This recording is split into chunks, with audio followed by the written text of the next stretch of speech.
ABC Sports.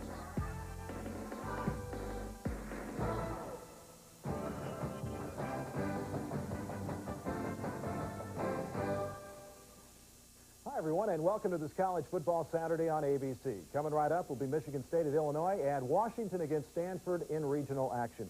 In college basketball news, the Chicago Sun-Times has reported that the NCAA has found Illinois innocent of major recruiting violations. But this morning, we spoke to D. Allen Williams, chairman of the NCAA Infractions Committee. He said the committee is in deliberations now and no date has been set for release of a final report. Illinois had been charged with offering money and cars to several high school players. Violations that, if found true, could lead to the death penalty for that program. Back to football right now, and top-ranked Virginia is playing at Wake Forest. They're doing pretty good right now as they've moved into the fourth quarter, but earlier, Wake Forest was giving them a real scare. Second quarter action, Wake is on top, 2:27 to go to halftime. Sean Moore, though, finds Herman Moore 49 yards in the touchdown. That moved them out in front 18-14. They made the two-point conversion.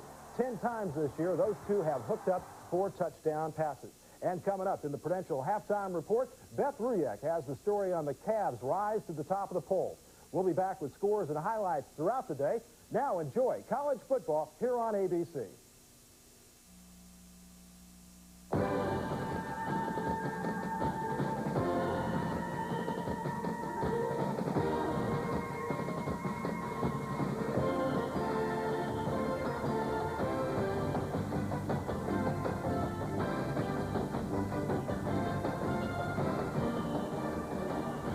When they started playing football 100 years ago at the University of Illinois, maybe those beginners dreamed of what you see now.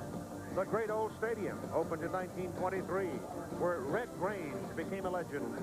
Crowds of more than 70,000 have come for game after game in the crisp feel of autumn among the unbelievable colors of Mother Nature's palette. With 2 quality teams to play the game today, the Michigan State Spartans and the Fighting Illini of Illinois. And here the Fighting Illini make their entry into Memorial Stadium.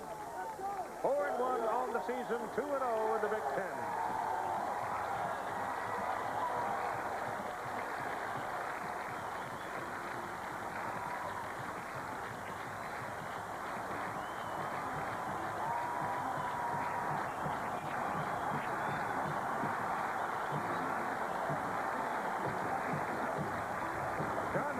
The coach, 3rd season. How's he doing? Well, he's won 20, lost 8, tied 1. He's been named the Big Ten Coach of the Year successively, and if he wins the conference season again this year, then he'll probably ruin it 3 years in a row. That ain't bad. Hello again, everybody. I'm Keith Jackson along with Bob Greasy. Bob, Illinois brings into this ball game against Michigan State's stunt 4-3 defense the best passing game in the Big Ten. What'll it do to it? Well, the stunt 4-3 is not designed for the pass. It's designed to stop the run. The Spartans don't match up very well against this pass-oriented team. Illinois this year had 8 offensive starters returned from last year. 4 offensive linemen, the top 4 running backs, the top 2 tight ends, but they lost their quarterback, Jeff George. A 5'9" sophomore quarterback has taken his place, Jason Verduzco. What happens? They don't go to the run. They keep throwing. In fact, Jason Verduzco is the leading passer in the Big Ten. So it may cause Michigan State some grief. The Spartans now milling about and about to make their entry into the stadium before another sellout crowd. Here they come, 2-2-1 and 1-1 in the Big Ten.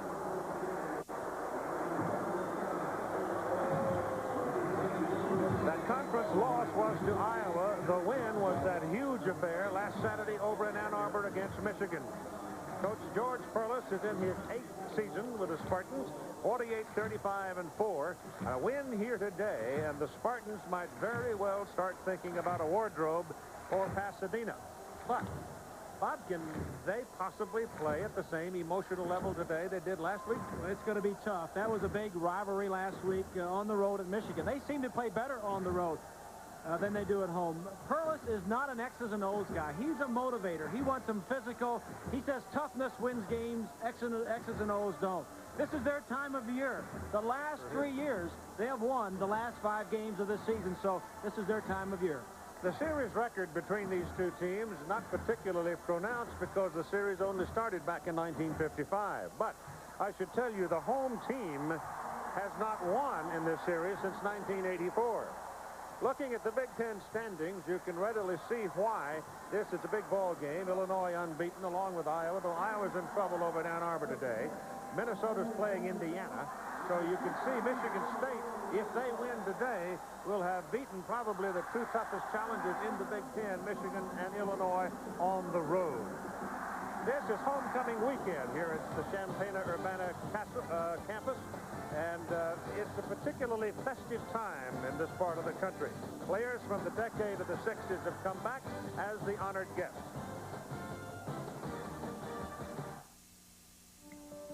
Not long ago, one of the first Lumina sedans was bought by a family of 5.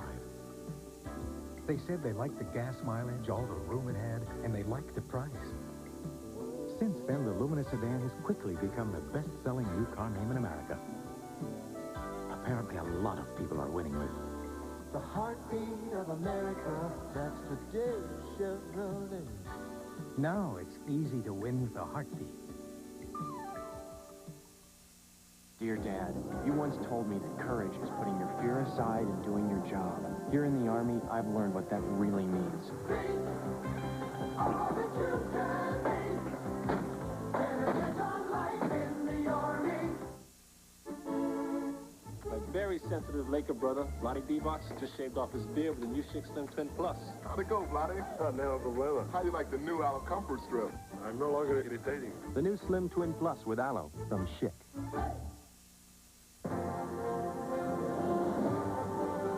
ABC's College Football. Brought to you by Today Chevrolet, who invite you to see why more people are winning with the heartbeat of America. By Xerox, the document company. By Northwest Airlines. And by GMAC, helping America put GM quality on the road. I'm Jack Arute in the student section at Memorial Stadium. And Keith, as you said, this is homecoming. Well, this is the 80th homecoming, and homecoming originated here on the University of Illinois campus back in 1910. These students are celebrating a fall Saturday afternoon just like their parents, their grandparents, and their great-grandparents did. But this game in particular will dictate more than what they do this afternoon. It could very well dictate where they go on New Year's Day. Let's go back up to you. Better get out of there. If you start shouting like that, you won't talk for a week. Well, Michigan State is going to have the ball first, and their strength is their tailbacks, Hickson and Duckett. Last week, 222 yards rushing against Michigan. And for Illinois, the strength is their front 7. They're the best in the Big Ten. Brownlow has an ankle injury, may not see a lot of action. Brian Winters is the man in the middle and deep for Michigan State. He probably won't get to return this because Corey Wells in the warm-up with the wind at his back was knocking it beyond the field of play.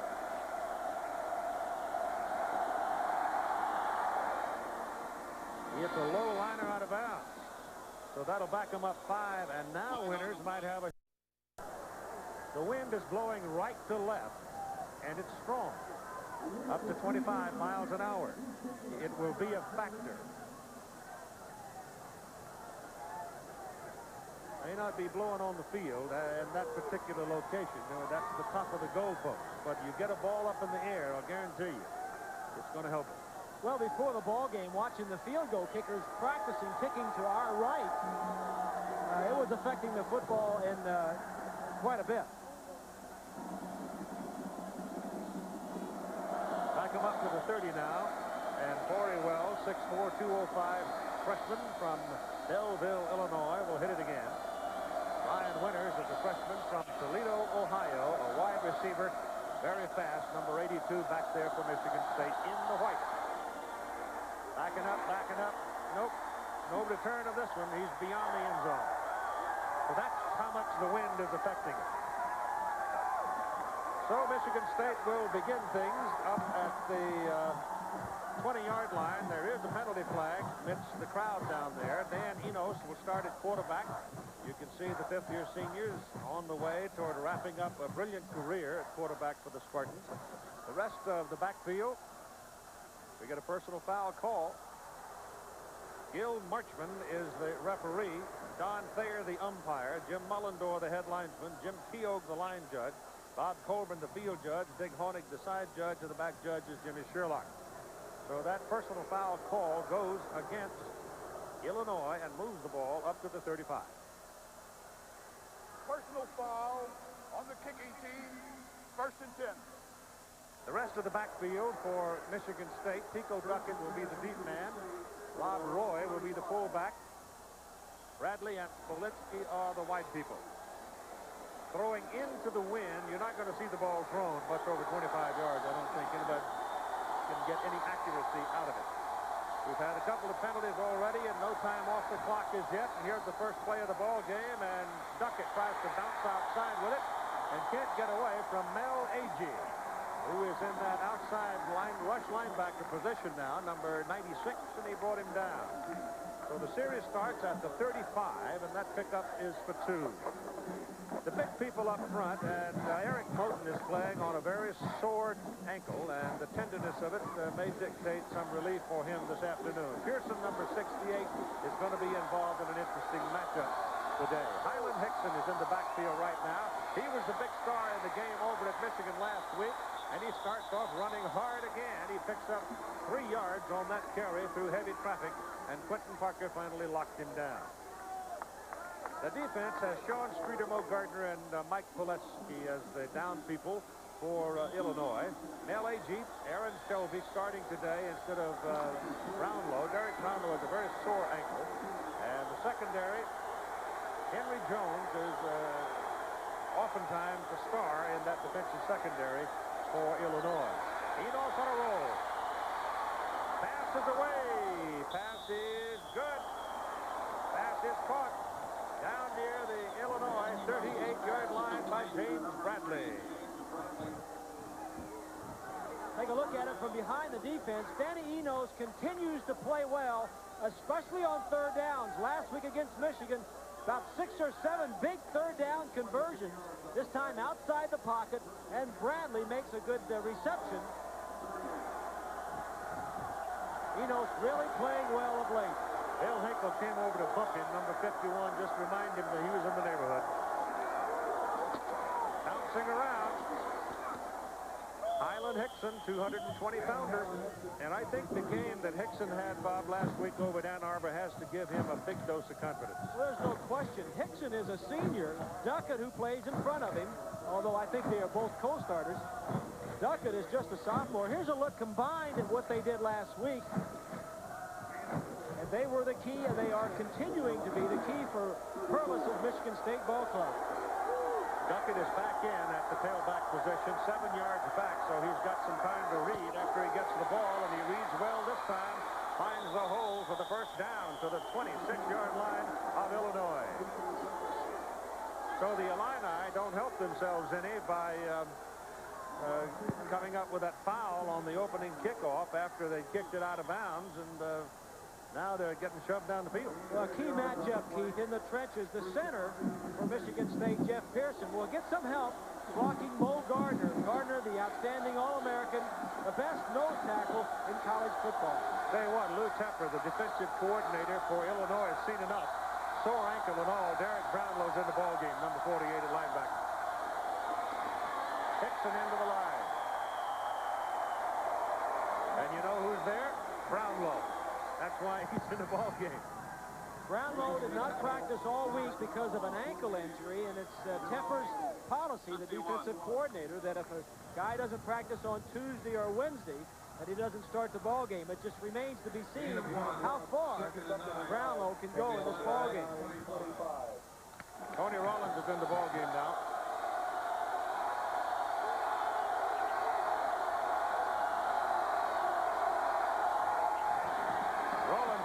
Receiver, but Enos turns upfield.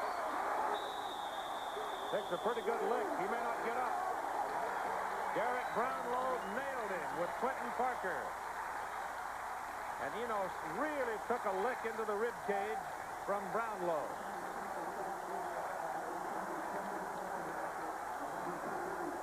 To look at Brownlow on the bad ankle and all. Sometimes emotions can get you back on the field.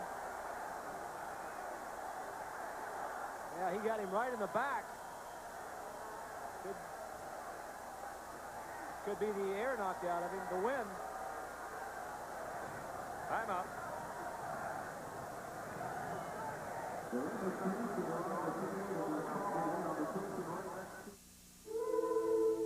They say the one on top has all the power. Which could be why more truck owners switched to Chevy last year than to any other truck. The top standard horsepower and the top available horsepower, our 454 SS, help make Chevrolet America's favorite half-ton pickup. For power at the top, more people are winning with.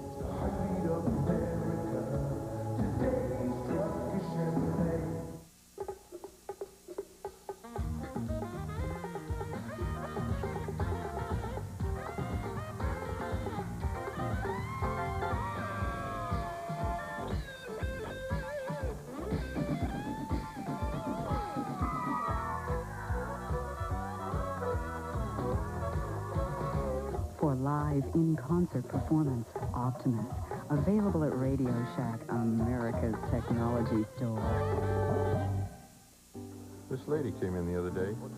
Some station downtown told her she needed new brakes. Said it'd take 4 days. But you know, she only has the one car, and she had to get to work. And missing one night of TV wasn't going to hurt me. So I told her, sure, I'd stay and get it done. Good service is why people choose a place like Harlan Motors, and why places like Harlan Motors choose USF&G Insurance and their independent agents. USF&G, standing behind me. The Big Ten race is up for grabs. Defending conference champ Michigan meets Hoosier hysteria head-on when they face Indiana. It's ABC's college football next Saturday. The ball is resting at the 18-yard line on the Illinois side of the field, and Dan Enos is up walking around now, talking to the coaches, and is surely going to be back into the ball game right after Jim Miller takes this snap. When you're injured, timeout for you. You've got to leave the ball game for one play. Jim Miller, the freshman from Waterford, Michigan, hands it off. The tailback carries. Highland Hickson trying for the first down and did not make it. Now we should probably see Enos come back into the game here. They may keep him out for this series. Critical play to miss, Keith, because it was 3rd and 3 or 4 yards. Yep. Here he comes. Wearing the flak jacket, that strip that goes around. Jack showed you that, I think, in one of the Southern California games where they use it to protect the ribs. I think this is where the wind comes into effect very early here. They probably may have tried a field goal were it not for the wind. 4th down and a yard and a half, and Enos coming down the line, gives it to Hickson. Hickson is caught behind the line of scrimmage, fights his way close to the first down. But I don't think he got it. The spot does not look friendly. Derek Brownlow, number 48, was the ringleader of the tacklers.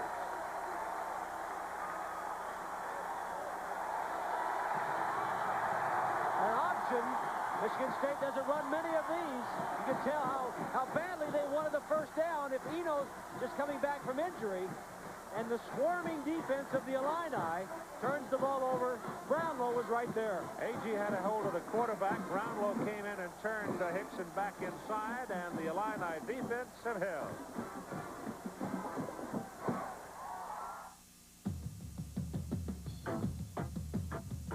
By 10:30 a.m. any business day, one company will guarantee delivery of your overnight air packages to more people, places, and businesses than anyone else in the industry. UPS introduces 10:30 a.m. guaranteed overnight air delivery. 62,000 trucks. No waiting.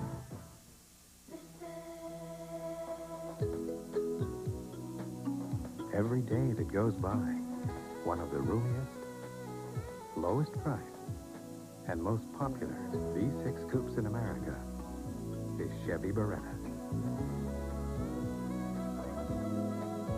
Day by day, more people are winning with. The heartbeat of America. Now it's easy to win with the heartbeat. Only one antiperspirant in the world helps keep you so dry with the cool, clean scent of Old Spice.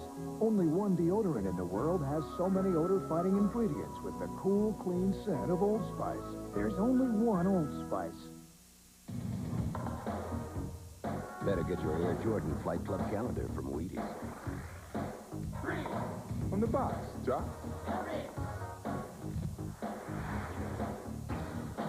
Just kidding. There is a score that will set up a considerable hum through Big Ten country, won't it? Iowa having gone ahead of Michigan. Look at the strengths for Illinois. It's their ball control passing attack. Makovic controls it by calling the plays. A weakness for Michigan State is their strong run front. The stunt 4-3 not very good against the pass. They may go to a three-man line a little bit later on if it's not successful with the four. They open with Howard Griffith, the deep man. Kameno Bell with him. Jason Verduzco is your quarterback. And from the 17, Verduzco's pass whipped to the sidelines, caught by Bell from the fullback position. And he's out of bounds just short of the first down at the 26. Jason Verduzco is 5'9", 190. He is a sophomore from Antioch, California. He may be the best looking of the quarterback crop this year. Howard Griffith, of course, jumped into the headlines with his 8 touchdowns in a single game. Wagner Lester shares time in that backfield as well. Elbert Turner is your burner, and Sean Wax is your possession receiver. And Griffith now is the lone back. He's a very good receiver himself. The Illinois offense is built around the pass. Verduzco goes to the other sideline. It is caught by Stephen Mueller, a sophomore from Valparaiso, Indiana, and it's a first down for the Fighting Illini. A 5'9" sophomore, huh? Well, he gets it done, folks. The size of the Illini front, led by their All-American center, Lovelace. He's very good. So is Simpson at 284, the right guard. And the big man, of course, is Hopkins. But look at the size of the tight end these days. 260, 269. Those tight ends go in the offensive line meetings. They don't go with the receivers. First down from the 39. Lester is the tailback. He's got the ball. Carried a little bit loosely across the 40 and up near the 42, where he was taken down by Cliff Convert, and the middle linebacker for Michigan State, the man where the defense funnels everything toward him, Chuck Bullough, number 41.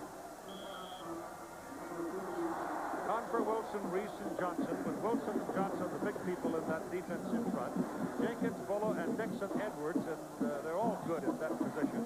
The secondary is a little bit dinged up, but they're healthy enough to be out there and battling. And Eddie Brown, of course, jumped into the national spotlight last week with the play over at the University of Michigan. This is Steve Fagan carrying the ball and gets the first down for the Illini on the Michigan State side of the field, 48-yard line.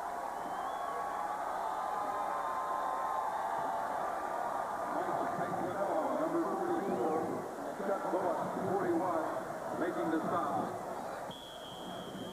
Illinois came into the ball game the second rated offense in the Big Ten.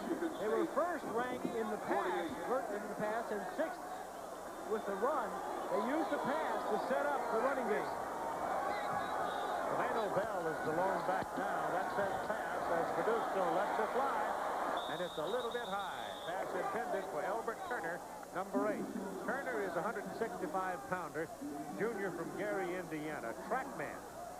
I expect there isn't a soul in the county that could run with him. Well, he's a Big Ten hurdles champion this past year, and really brings some speed to that position for the Illini. This is a ball control passing attack, but he can get it deep.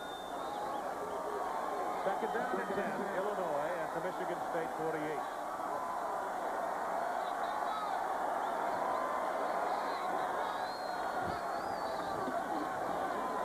Verduzco sets up, looks down the middle, goes underneath instead to Frank Hartley, his tight end. Penalty flag is thrown, and you got a roughing the quarterback, roughing the passer call, thrown to the referee back at the 45-yard line of Illinois. So the Spartans hurt themselves.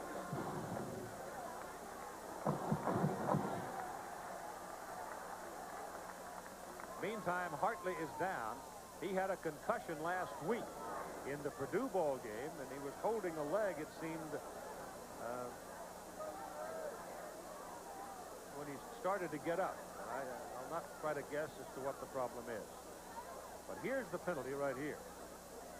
Well, Verduzco has plenty of time here. The ball is gone.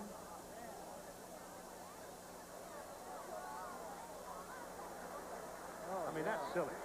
That is really silly. Bill Johnson, number 96, the silliest foul you're ever going to see in a football game. Oh, that is worse than silly. That's just dumb. I mean, right in front of the referee. Johnson is a junior. It's not like he's a freshman. You see Hartley being carried off the field. It is an ankle, looks like. So Hartley's had a tough couple of weeks. Concussion last week, and now he's hurt his leg this week. Miami jumps to the lead over Notre Dame at South Bend today. The ball is down at the 28-yard line. First down, Illinois, after that silly penalty by Bill Johnson. You're not going to intimidate that kid Verduzco. I mean, he's an All-American high school wrestler. You're going to be lucky to get your teeth back if you don't quit messing with it. Pass is complete to David Olson, a redshirt freshman tight end, and we've got another penalty flag thrown. Well, it looks like the boys in the striped shirts have been in the conference room, doesn't it? Well, and every call they've made so far that we've seen has been legit. You see the tenacity with which the Spartans have come out. They want to be physical. They're knocking everybody around, and that may be why Johnson was trying to rough up Verduzco. It's not right in front of the referee. No, that's true, but that's the thought on his mind. Let's be tough and physical. Let's get after him, but that was just uncalled for. That's the Perlis way, not to be cheap-shotting, but to be very tough and very physical. Illinois backing up here, though. The foul goes against the Illini. Iowa beat Michigan. At home, homecoming. That's a big shocker there. Now, both John Mackovic and George Perlis really... Oh, if Mackovic can win this game, Perlis would have 2 losses, and as would Michigan. Yep. All right, it's Lester and Bell behind Verduzco on first down and 25. And the Michigan State defense, Johnson leading them. Take Wagner Lester down. And the clock shows 8 minutes and 10 seconds to go in the first quarter. No score. Ball is right on the 40. They've got to go close to the 17 to get the first down. They need about 23 yards.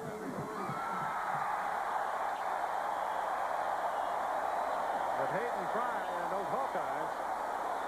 The score was just announced to this crowd and a big reaction. They have stirred things up. Notre Dame's not the only team that beat Michigan this year, is it? The state of.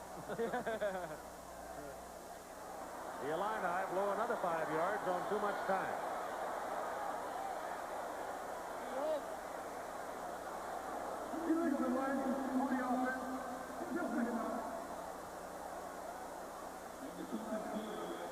Kind of a wobbling start here in this ball game.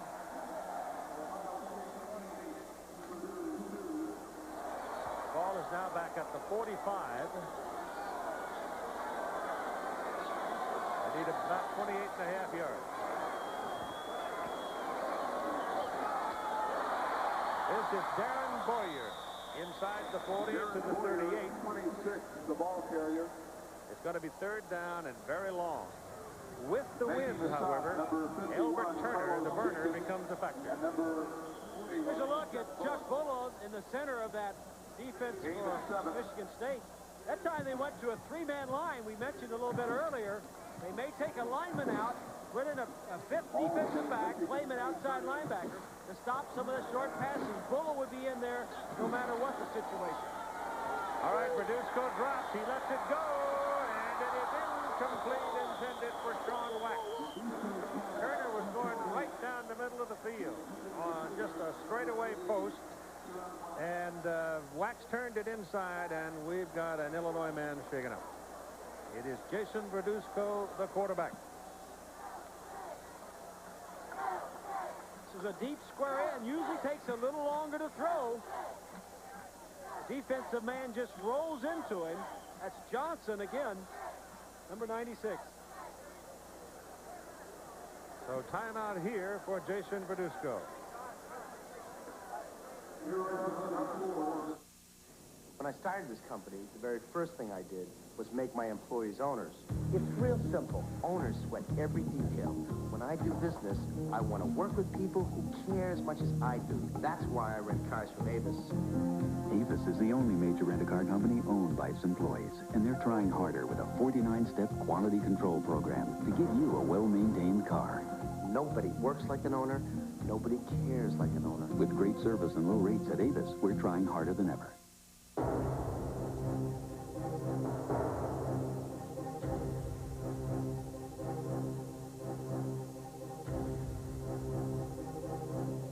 If you choose to finance or lease your new GM vehicle someplace other than GMAC, you might find yourself waiting in line. Instead of out hugging one, GMAC. Nobody wants to put you and GM quality on the road faster. Sometimes, without any warning at all, cars and trucks quitting before their time, before their owners get the most out of their investments. Maybe they don't know about AC Delco, a full line of auto parts designed with proper maintenance to help your car or truck last. Maybe they should. AC Delco. It's like buying time.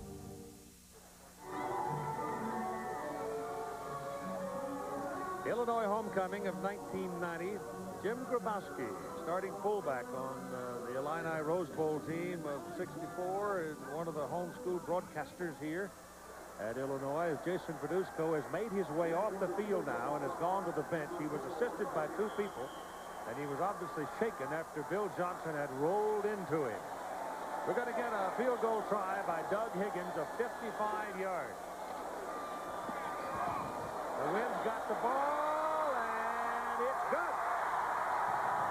He didn't get it up very high, but he nailed it, and it just tripped over for a career 55-yarder.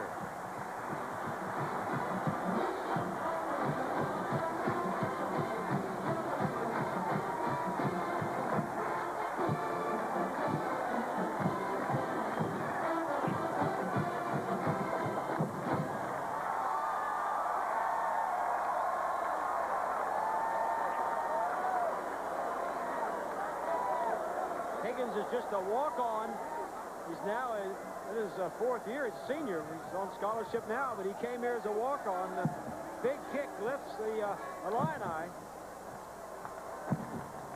Jason Verduzco's injury, we still don't know the extent of it, except he had to be helped off the field. He didn't look, he was walking with help coming off. Defensive linemen are taught this. And he just rolled in. Looked like he may have hyperextended the left knee as he was rolled into. All of the weight was on the front leg. Doesn't seem really necessary to do that, though. Let's check in with Jack. Well, we checked on Jason Verduzco with the doctor here for the Illini, and they've said that he has a sprained knee. He is questionable as to whether he will return. One player that's out is the tight end, Hartley. He's out for the rest of the day and possibly for a couple of weeks. He has a sprained right knee. Kickoff is beyond the field of play, and they'll bring it back to the 20-yard line where it'll be 1st and 10 for Michigan State. So there's Verduzco, and looks like I thought for a moment he might even be headed for the locker room. Excuse me, gotta go back down. So it's the left knee that they are concerned with, and that's the knee that Johnson rolled into, and Bill Johnson weighs 290 pounds. Johnson comes off looking like the bad guy here, and I think he probably should, because you ran over and butted him in the helmet right in front of the referee and got a 15-yard penalty a few minutes ago, and now he rolls over the top of the quarterback and sprains his knee. Well, the first foul was definitely uncalled for and really dumb. The second one is not really a practice that is taught around the NFL or college, but it's effective. Here's a little swing pass out to Highland Hickson, and Hickson crosses the 25 and pumps his way up to about the 27-yard line. So it'll be 2nd down and 3 at that point. Hickson at 220 and Duckett at 185. Pretty much the messengers so far today at the tailback position. A lot of talking going down there on the field, as you might imagine. Of course, this game now takes on added importance with Michigan getting beat by Iowa. 2nd down and 3. That's the first down as Hickson carries. Senior from Fort Lauderdale is up across the 31 for the first down. Time remaining in the first quarter, 6.5 minutes.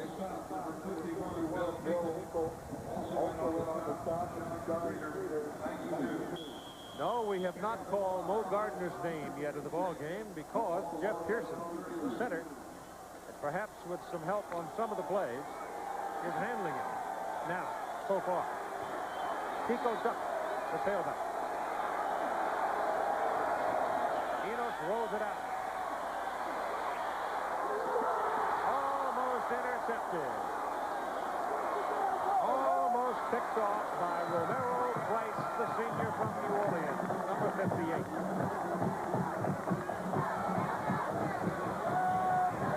In the process of the rollout, Mel Agee got over there. It looked like it was Agee got in front of Enos. They do a pretty good job of containing him. Somebody was in his face at least. Bryce usually has pretty good hands, has intercepted 3 passes coming into the ball game today. He's an outside linebacker, only weighs 212, so almost like a defensive back. 2nd down and 10. Duckett finds a crack. And Pico Duckett reaches the 43-yard line before Marlon Primus gets a hold of it. First down for Michigan State. Illinois leading 3-0. Jason Verduzco, quarterback, limping on a very sore left knee. He is a tough competitor, very confident in his abilities, a very smart student of the game. As we mentioned, he was an All-American high school wrestler in the state of California, and he is a competitor and does not want to come out of the ball game. Hickson is in at tailback. Has the ball. Reed finds the hole over the left side and moves it to the 48-yard line. That's a pickup of close to 5 yards.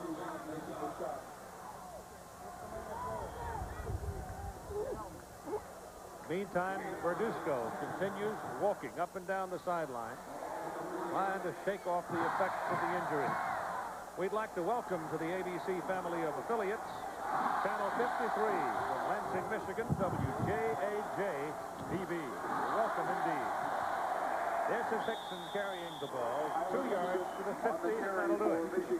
It'll be 3rd down and 3, and here's Mo Gardner, number 95, involved in the play. Gardner is a very busy 260-pound nose tackle. He spins. He moves on every play. It's very hard to block. But Jeff Pearson showed us, I think, in the ball game against Notre Dame when he handled Chris Gorich. That he's a very capable at that center position. Duckett, the tailback. Enos has it. Throws it. That'll be good for the first down. Tony Rollin, the sophomore from Akron, hauled it in, number 22. And Rollin made a couple of key catches last week for these Spartans in the Michigan game. He did that, and Rollin is a backup fullback. Now, Michigan State offensively, the strength is in their tailback, as we've already mentioned. They are not strong at the wide receiver position. Courtney Hawkins, their outstanding player, Big Ten player from last year, is out with an injury. First down from the 45. Hickson is hit behind the line of scrimmage. And that's Mo Gardner. So he's quiet, and then bang, bang, 2 plays. And that's a big one right there. 4 to play in the first quarter. This is the first time that they didn't double team him. The center tried to block him by himself by reaching. They pitched to the same side that they tried to block Gardner. That just doesn't work. He's just too quick. Gain is 1, 2nd down and 9. Rollin in the backfield with Duckett. Enos back to throw. Time to the sideline. Pass is caught right on the chalk and short of the first down by Rollin. Rollin was all alone, but as he caught the ball and turned, he went out of bounds. If they're going to throw the ball, Keith, they throw it to their tailback or Rollin, the backup fullback. Their tight end, Young, weighs 260 pounds, is not a good receiver. Their starting fullback weighs 255. That's Rob Roy. And one of their wide receivers, I mentioned Hawkins, is out, so they really don't have many people to throw it to. Their backs are Bradley, the wide receiver.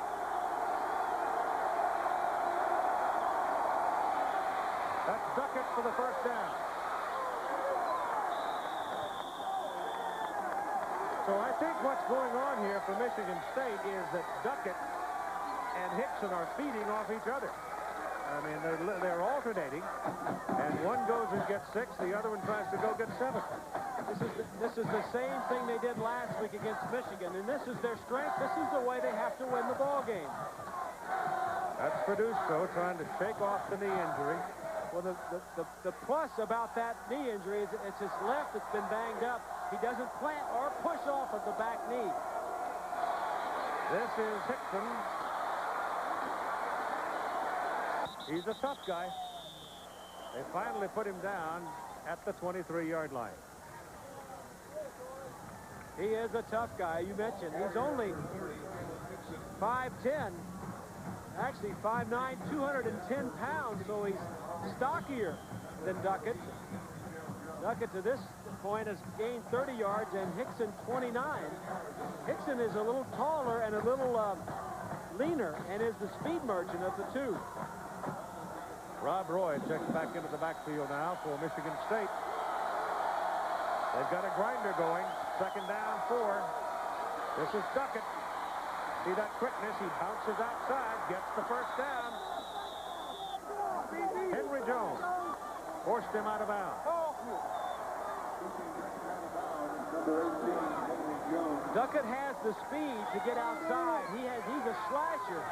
A little bit faster than Duckett. Duckett is more of a power back. He'll run inside most of the time. Got him mixed up. Hickson's the power back. Hickson, yeah, sorry. I don't know. You know, all my life I've been told that great running backs, the more they have the ball, the better they do. But here's a philosophy that doesn't agree. Yeah, but they're giving them to the one or the other every time. They're not throwing much. This is Hickson. And Hickson gets inside the 10. So that first down possession started at the 13, and he's put it down at the 8. You can see Hickson kind of shorter, a little stockier.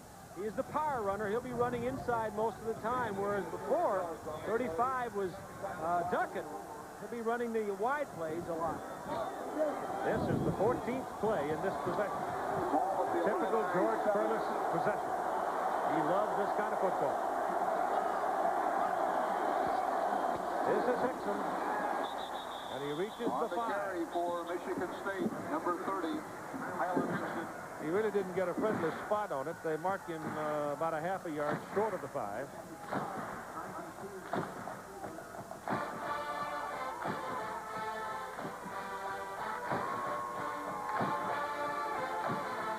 .1:25 to go in the first quarter. 3rd and 2. That particular mark by the Illini defense may be about due for a puncture. Duckett. Close to his first down. Again, he does not get a friendly mark on that from that official on the far side of the field. It looked like he was near the 3, but they put him down at the 4. For the Illini, Mel Agee, 96. Now they got a decision to make. Looks like they're going to kick the field goal. I don't know. Yep. Yeah. 4th and 1, ball at the Illini 4. Higgins had a 55-yard career-long field goal to give Illinois the 3-0 lead. Now with 48 seconds to go, John Langloh is going to try one. Knocks it up and through. 21 yards by John Langloh, and we are tied inside the last minute of the first quarter. Clock stopping at 39 seconds.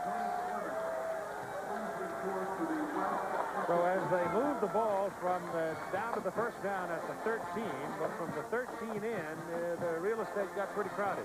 Well, it was a big drive for Michigan State. They came back similar to what they did last week against Michigan so often. Right after Michigan scored, and this week right after Illinois scored, they got all the way down the field and put some points on the board. Monday on ABC Sports, the NFL rivalry between Cincinnati and Cleveland. The Bengals are going into Cleveland trying to hold their lead in the AFC Central. They have completed that tough western road trip, and they got out of it 1-2, which all things considered wasn't all that bad for them. Well, they've had, what, 5 games on the road because of the fact that the Cincinnati Reds needed to play in the home ballpark. So they had to go out to Houston and play out of Houston, and Houston got even. Seattle, Los Angeles, and Houston. Well, last year. Yeah, they certainly did, didn't they? I happen to agree with Sam. Yay, Sam. Steve Fagan, Clinton Lynch are the return people for the Illini with 39 seconds. This kickoff by Langloh is going to be into the wind. He might be better off if he squibs it. He keeps it down low, keep it out of the wind. Illinois' special teams have not been very good. Their returns, kickoff returns, are last in the league. Yeah, he keeps it on the ground, but it's picked up by the short man. Look out, you better get him. I mean, John Wright, who is a wide receiver, was stationed upfield, and he caught that thing quick. And the Illini will start their possession just short of their own 40-yard line. That was a good move by Makovic to put wide receiver right as the backup receiver, knowing that it was probably going to be a swift kick into the strong wind. It's a good hands people out there on the receiving team. Well, Jeff Kinney, the sophomore from Wheaton, Illinois, is at quarterback. This is Howard Griffith, turned upside down by number 19, Freddie Wilson. Jeff Kinney is the son of Jeff Kinney, who played at Nebraska and with the Kansas City Chiefs, 6'4", 190, and he comes from Red Grange's hometown, Wheaton, Illinois. Kinney played a lot against Southern Illinois University in the second or third game of the year and scored on 8 of 9 possessions, something like that. It was really played very well. Verduzco injured, out of the game right now, and Kinney is in at quarterback as the first quarter comes to a close, and we're even at 3. Bit by bit, putting it together. Piece by piece, it's the way to make an ideal work. Every moment's contribution, every detail plays a part. Just a vision's no solution. It all depends on execution. Putting it together, that's what counts. Ounce by ounce, putting it together, putting it together. Behind every great accomplishment, there is always a document. A document that bridges the gap between what can be and what will be. Putting it together, putting it together, putting it together. Xerox technology helps people transform ideas into documents that change the world. Faxing, scanning, copying, publishing. Xerox, the document company. Putting it together, putting it together.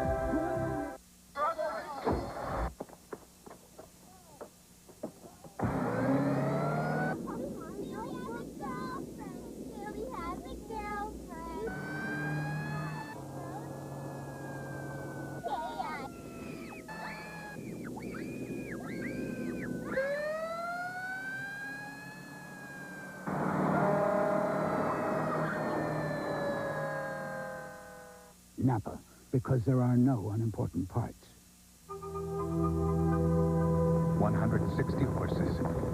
That's what Chevy S10 packs into the biggest V6 engine ever put in a compact pickup.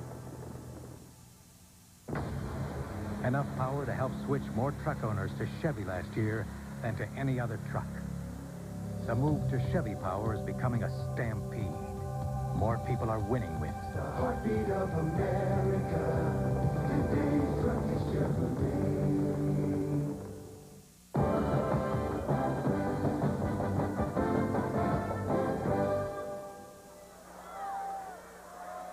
Before we go further, let me correct the call letters of our new affiliate in Lansing. LAJ, WLAJ TV, Channel 53 in Lansing. We were given the wrong information. We apologize for it. Second quarter of play. The Fighting Illini and the Spartans of Michigan State in a 3-3 tie. And Kenny throws the ball off the hands of Howard Griffith, and Kenny takes a wallop as he delivers the ball. So it looks like the front people, that was Wilson that did that. Bobby Wilson leveled him. And Bill Johnson's already made his mark. And the defensive line is really getting after it for Michigan State.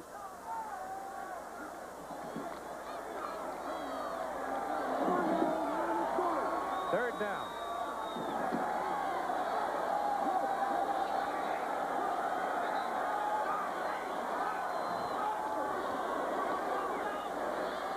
Kenny on a deep drop, throws into a crowd and gets away with it. Jeff Finke caught the ball. He threw it hard, and he threw it right between two white shirts. That's going to be close to a first down, too, Keith. Very, very close. Well, in the first quarter, a couple of key plays. A late personal foul right there by Johnson moves the ball closer to field goal range. And then here's the other one. Johnson again involved, rolling into the quarterback. And Verduzco was lost, at least for the rest of that series, and he is not yet to return. First down. So Kenny took a chance, threw a high, hard one. Finke caught it, and it's good by half a football.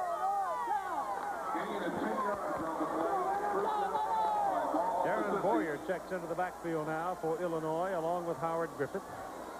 3-3 tie at 14 and a half minutes to go in the first half. Homecoming weekend at the University of Illinois.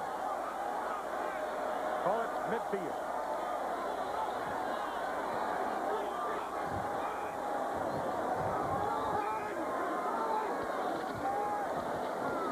The tailback Boyer. He's not fancy, but he's a tough guy. He'll put some helmet on you. In the first quarter, Michigan State had 2 possessions to Illinois' 1. They had more total plays. The total yardage is in their favor, 124-45 in time of possession. Just what Michigan State and George Perlis wants to do. Control the ball on the ground with their running backs. Verduzco still walking around, trying to shake off the knee injury. Meantime, Jeff Kenny is the quarterback. Second down and 7.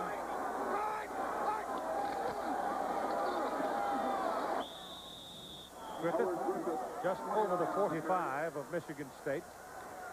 So at least 4.5 yards to go now on third down to keep the ball. And you start thinking about field goal going in that direction, you've got to be at least inside that 20-yard line. That's for sure. Third and 4. Ball at the Michigan State 44. Third down and a long 4.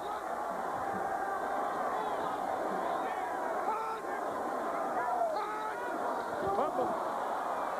Ball's rolling around in that stack, and the Illini will keep it. But they waste third down. It brings up fourth down, and the punting team will have to come in. Well, this is a problem when your #1 quarterback is not in the ball game. And you have the backup go in. The backup doesn't get as many reps during the week as the starting quarterback.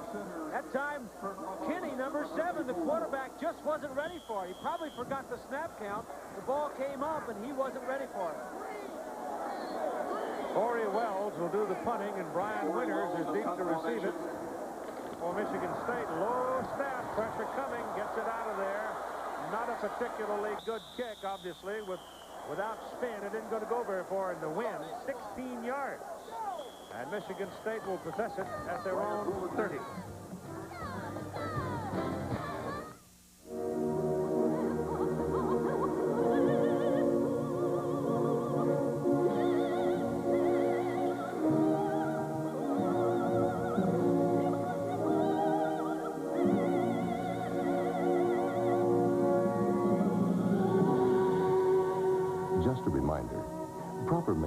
AC Delco parts can significantly reduce premature wrinkles. AC Delco. It's like buying time. It started with close and comfortable. Now the new Norelco razor brings you even closer with the same legendary comfort. To reach this new level of shaving perfection, our patented lift and cut system has been improved to lift each hair and cut it even closer without the blades touching your skin. So you get an even closer shave with the same incredible comfort. The new Norelco. It's more than a great shave. It's a whole new level of closeness and comfort. Memphis Belle, thrilling entertainment. It will make you cheer. Rex Reed. And Us Magazine calls it this year's feel-good movie. Memphis Belle, rated PG-13. Now playing at a theater near you. The temperature never drops below Xerex. That's important to remember at a time like this, when it's very dark and very cold. Ah, you did remember Xerex Antifreeze. The temperature never drops below Xerex. The Bengals meet the Browns for Buckeye bragging rights. All my ready friends are here on Monday night.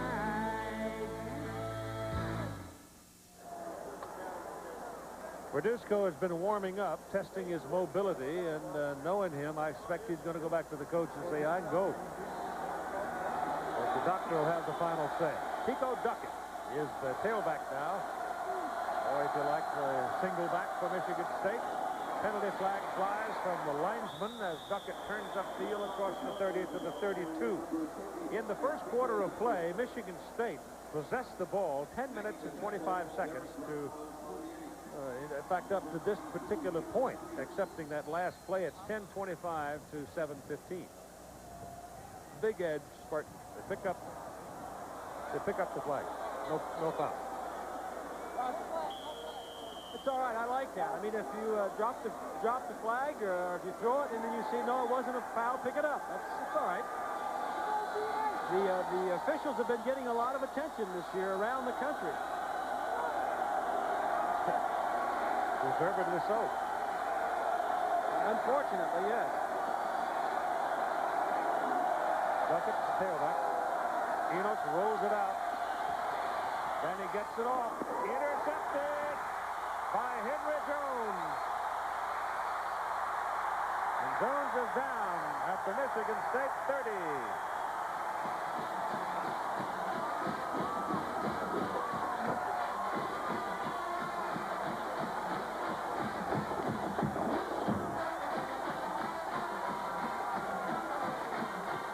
Jones to the left of your screen, reads the play all the way, reacts on the ball. He is the best defensive back. Gets hit by Bradley, number 3. He led the Big Ten in interceptions last year with 5. That's his second one this year. The ball rests right on the 30-yard line. First down for Illinois, a 3-3 tie, and 11:35 to go in the first half. Lester and Griffith in the backfield. Behind Jeff Kinney. Lester, reverse. Turner, the speedster, the track man, knocked down behind the line of scrimmage by number 51, Carlos Jenkins. What a big play by Jenkins. Verduzco is back to the lineup. 40 in all. He returns at quarterback, but it was Carlos Jenkins, a 5th-year senior from Boynton Beach, Florida, who made that big defensive play for the Spartans, a loss of 8 yards. And this is going to probably reduce his mobility just a tad. Verduzco. Second down, a little skip step, turns, throws, sets up a screen for Howard Griffith. To the outside he goes, and turns a big play on his return to the game. So it was Verduzco who had the grit and gizzard and the patience to take the hit if it came, and that's a big play. Here's Jack. Keith, what they've done to Jason Verduzco's knee is they've taken one of these normal knee braces and they've attached it with elastic bandages to the outside of the left knee. It still gives him plenty of mobility this way, but limits it back and forth where he was injured. So he may be a little bit questionable, a little bit gimpy, but he's back out there right now. That's the brace that most offensive linemen will wear. It's very light. Doesn't obstruct you from doing much of anything. It's 3rd down and 3. Bad pass. It might have been tipped at the line of scrimmage. I mean, he had his man. He just didn't get the ball to it. Yeah, the timing wasn't there. The blitz was on. And sometimes when you're out with an injury and you don't feel the same as you did maybe when the game started, it's going to take you a little bit of time to adjust to that brace, adjust to the soreness of that area. Maybe he won't adjust it for the whole ball game, but at least he's out there trying it. They're going to try a 40-yard field goal into a 25-mile-an-hour wind. Doug Higgins gets it up, and it's short. So normally a 40-yarder, he'd knock that thing way up and over, but not with a 25-mile-an-hour wind, and we stay tied.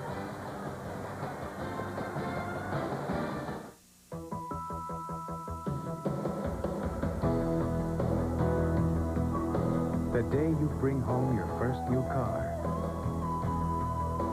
is like no other day. And the first car more people bring home is Chevy Cavalier. That's why more people are winning with. The heartbeat of America. And now it's easy to win with an efficient new Cavalier. This is a brand new car. Put in a leading motor oil. This is an identical new car. Put in Mobil 1 and drive. Under extreme conditions, temperatures in your engine can reach 570 degrees. Of course, Mobil 1 costs more, but then look at what can happen to conventional oil. Mobil 1, isn't your car worth the extra protection? For protection you can count on Mobil Oil. Available at Sparks computerized car care centers.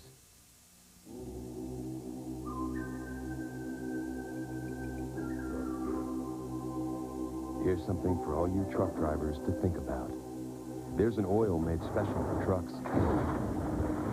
An oil with the Shell brand. Oil that protects engines when they rev to their highest and work their hardest. Think any oil will take care of your truck? Think again. Truck Guard from Shell. The team with the ball in the 4th quarter and the wind at its back is going to have an edge. Well, Illinois had the win the first quarter and will have it again in the 4th quarter. Michigan State will have it in the 2nd and 3rd quarters. So right now, the defenses are holding the game together for both teams in a 3-3 tie. On first down from the 23-yard line, this is Pico Duckett for Michigan State. And he's up to the 26-yard line.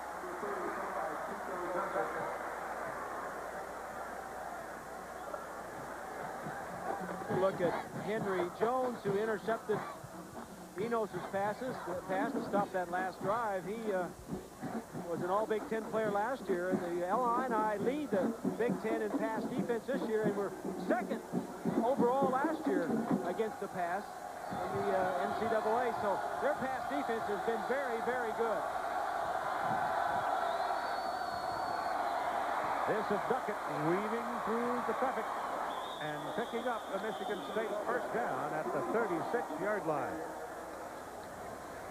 A 55-yard field goal by Doug Higgins gave the Illini the opening lead. Michigan State came back. Langloh a 21-yard field goal, and that's where we are, 3-3. Iowa has defeated Michigan over at Ann Arbor, 24-23.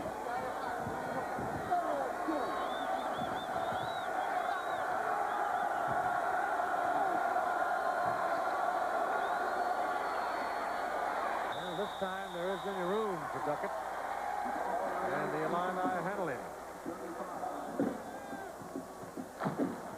Eric Foggy, number 76, Foggy, 290 pounds. If he ever grows up, he's liable to be a big fella. Minnesota gets out to a 6-0 lead in the 3rd quarter. Oh, it's now 12-0 Minnesota over Indiana. That's a significant ball game, too. Hickson is in the backfield now on 2nd down and 8. He's got it to the outside. couldn't turn it around the corner, and the man who forced it was number 16, Marlon Primus, the free safety. Primus, as much as anybody, though he didn't make the tackle, he made the play. There's a lot of conversation going down there, too. Hickson is trying to talk, and he's talking with Jones and Primus. So that's one thing sitting up here or watching at home you really don't know or see a lot of. And then here, that's the conversation going on. A lot of intimidating trying to be done down there on the field. Michigan State always known to be a physical team. Coming into Illinois, and of course the Illini, they don't want to be intimidated when they're at home. 3rd and 4. Enos throws it away.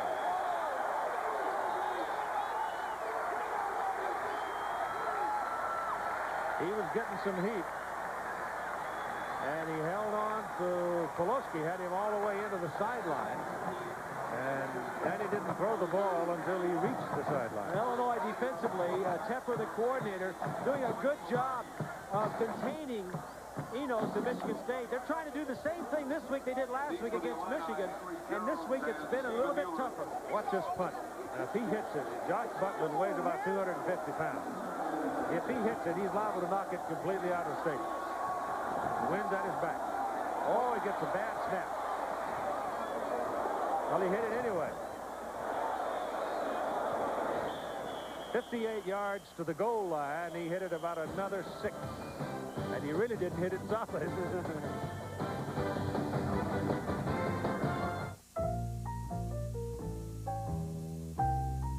You've heard it said before.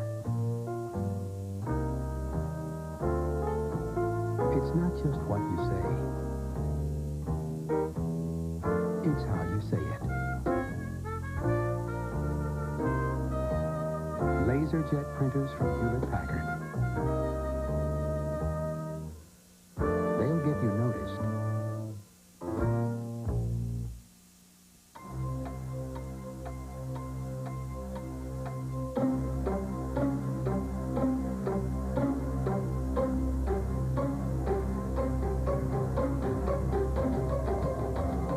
So much to do and so little time. When it's time to finance or lease your new GM vehicle, let GMAC do it right in the dealership. GMAC.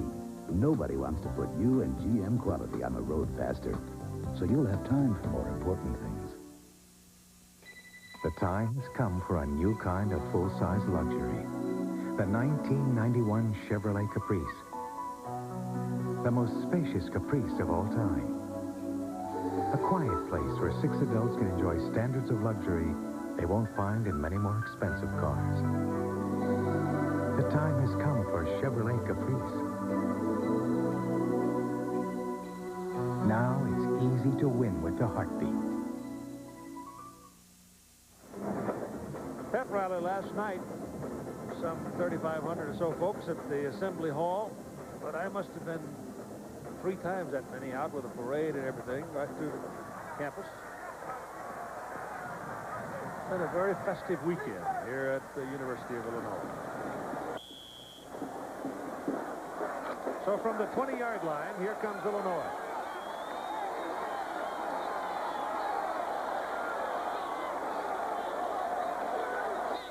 Fagan is the deep back. He's got the ball. Got a block from Bell, turns it inside, and not much. Ike Quinella, the first man to get to it.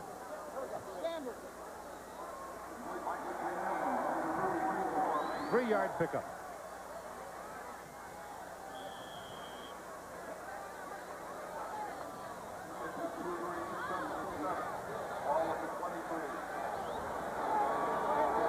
It's a look at Chuck Bulla last week, middle linebacker for the Spartans, and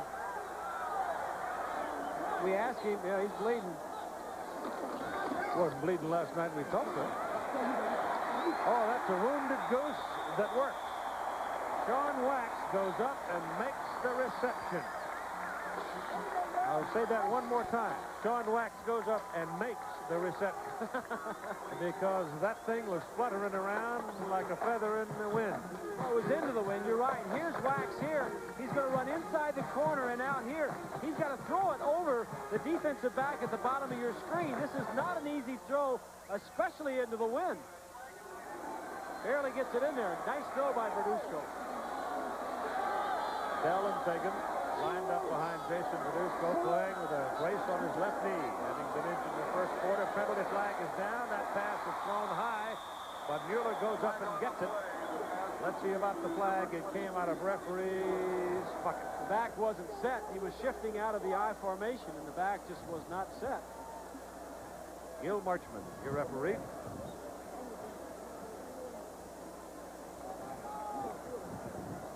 Cost him 5. Here's Makovic calling the plays. You know, this win we're talking about, he and Verduzco going into right now, doesn't matter that much to Illinois because it's a short ball control, medium range type passing game that Makovic likes to employ. Doesn't throw the ball deep a lot, but throws it short, throws it to a lot of different receivers. In fact, the last 2 ball games, 10 different receivers have caught passes for Verduzco in Illinois.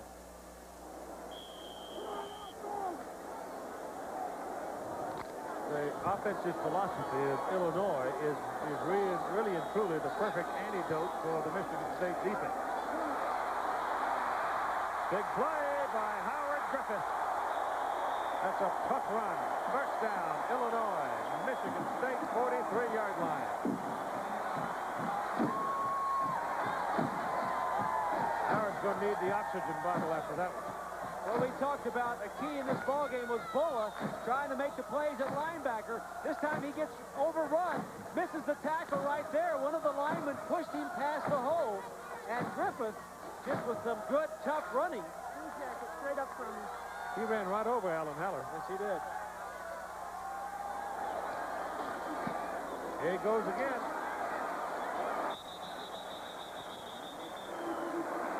From the 43 down to the 39, where Bobby Wilson makes the tackle for Michigan State.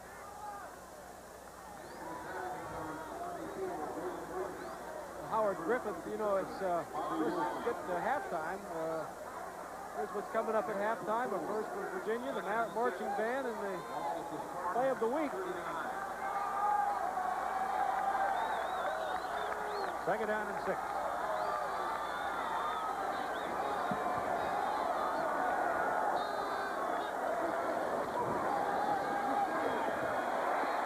Pinky, the tight end. Good for the first down. And again, short, medium range passing attack is working. First down, Illinois, Michigan State, 31. 3-3 tie. Pinky is 6'5". He came to Illinois on a basketball scholarship and then switched over to tight end.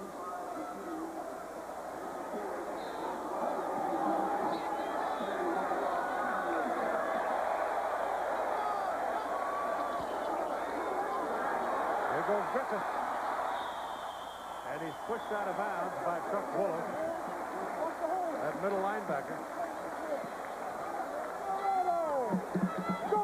Pushed him out at the 26-yard line. Pretty good linebacker right there. I remember I came here in 1961 or 2, 3, 63, I guess it was. And we talked to Mike Tolliver, Jim Grabowski, and Dick Butkus. Ozark Airlines landed here in the DC-3, and it was cold and frozen in December. I stepped off, and my feet went straight up, my head went straight south, and I wound up in the infirmary. Wagner Lester trying for the first down, and he's very close. But he was probably, in his generation, the man at that position. Yes, he was. He was a very tough linebacker, very intimidating for a quarterback to come to the line of scrimmage. I remember coming up my rookie year with the Miami Dolphins. He was with the Bears, of course.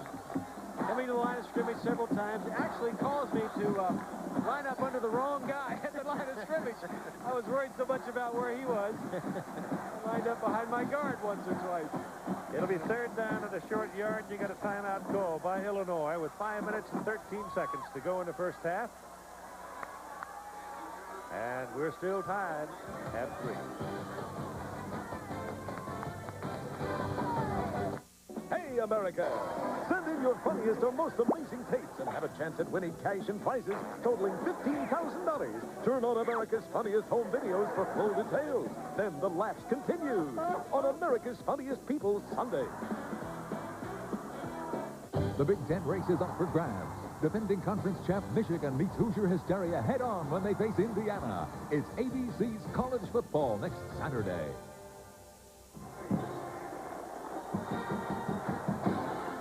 Illinois looking at third down and the short yard for the first down. Wanted to make sure they had all the pieces and all the knots tied because this is a very big first down for them. Well, it is, Keith, and this might be a time where you would go for a big play. Maybe if Mackovic and his coaches have seen something on the film during the week, they can go for a big play here on 3rd and 1 and then come back on 4th and 1 and then go for the first down.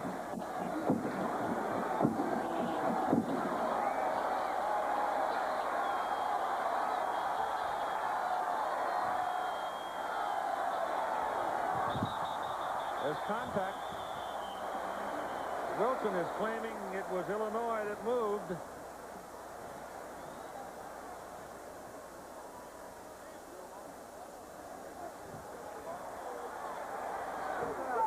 Offside, Michigan State. George is not a happy camper right now. Take a look and see if, yeah, there's no question. When you put your hands under the quarterback can't pull out like that. It's an illegal shift. See why he's unhappy. Yeah. Right. Now, when a quarterback goes to the line of scrimmage, when he can shift is if he doesn't put his hands under the center. Once you have your hands under center, you cannot do that. Yeah. You got to stay there. Now, that's a bad call. But it's the first down on the field for Illinois. From the 16-yard line, Verduzco underneath dumps the ball off to Howard Griffith. And he's swarmed on at the 14-yard line. That's a pickup of about 3. Miami's going back to the lead over the Irish at 17-13 in the second quarter. Excuse me, Keith. The second pass today that Griffith has caught. He came into this ball game with 91 career receptions. Everybody remembers him for the 8 touchdowns that he scored earlier this year against Southern Illinois in a one ball game. But excellent receiver. Verduzco hooks his pass out, caught by Turner.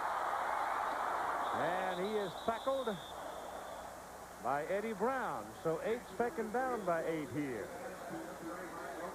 And Eddie Brown makes another key play. That was a tough play for Verduzco to execute. He had to fake the toss and turn all the way around.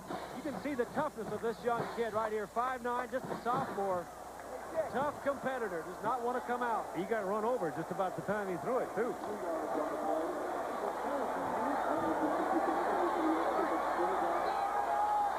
Third down and 6.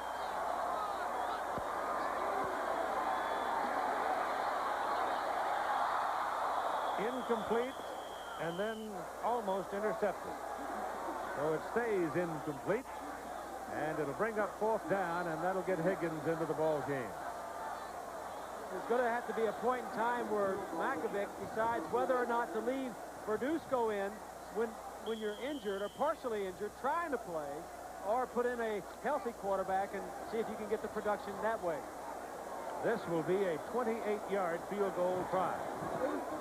He hit one from 55 with the wind, missed from 40 into the wind, and this is 28 into the wind, which makes it about 38 or 40. And he just slides it inside the upright, good. And so Illinois will go to the lead 6-3 with 3 minutes and 39 seconds to play in the first half.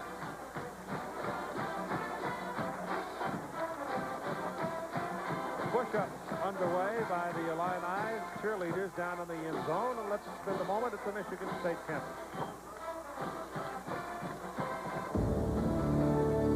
Who's chipping old tires to make safer football fields? Who's producing bigger and better salmon? Who's helping to brighten your world? Who's helping inner-city kids cope with new challenges? Who's working to save our national symbol? Who's producing superior apples with fewer chemicals? The Agricultural Experiment Station at Michigan State University. Research for your future.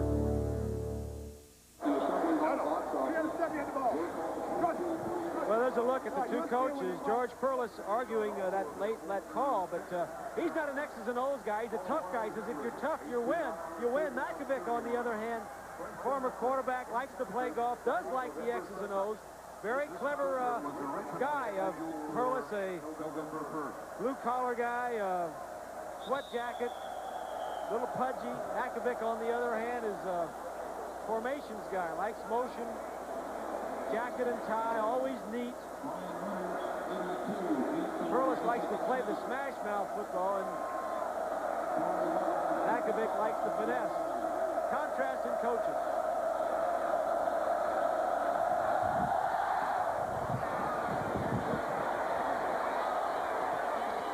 Quick kick didn't work that time either.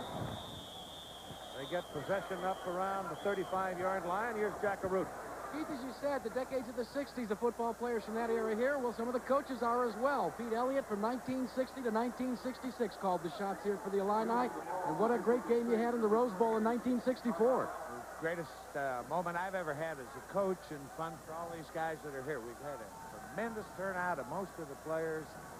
Best reunion I've ever been to like this, and it's a real pleasure. How much has the game changed? How much has it changed since you coached?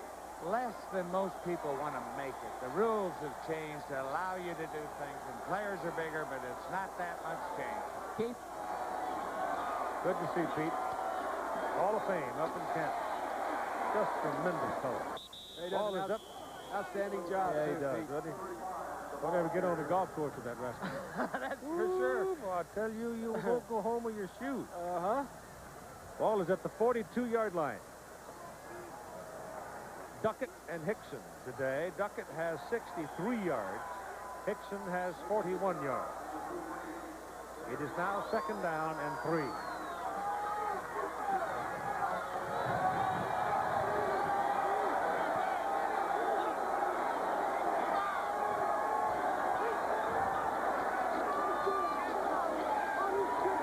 There's the value of Duckett. He's got that kind of quickness. He got into the stack. They bounced off of it and took off and got the 1st down. Ball being marked at the Illinois 47-yard line.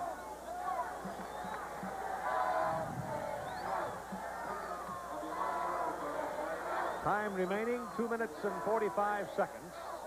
That's the game you'll have next week here on ABC Sports. That will also be a big ball game, but Indiana was in trouble at Minnesota, and Michigan got beat today.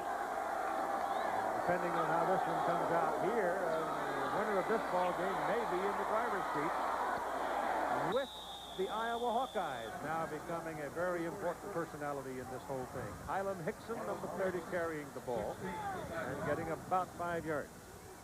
You mentioned Iowa, Keith. They have, they beat Michigan today. They've beat Michigan State a couple of weeks ago. Everybody thought that was such a big upset. Maybe it wasn't. Yeah, you're right.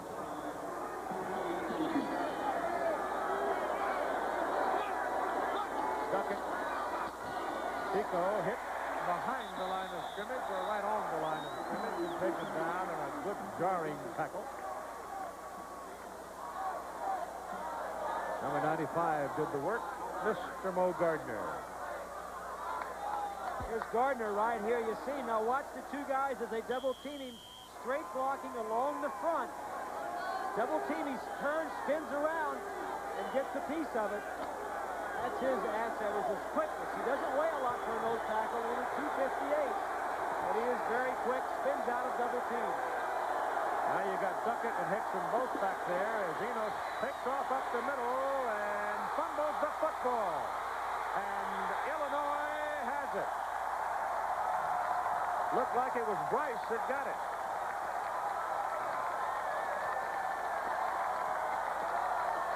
So the Spartans turn it over.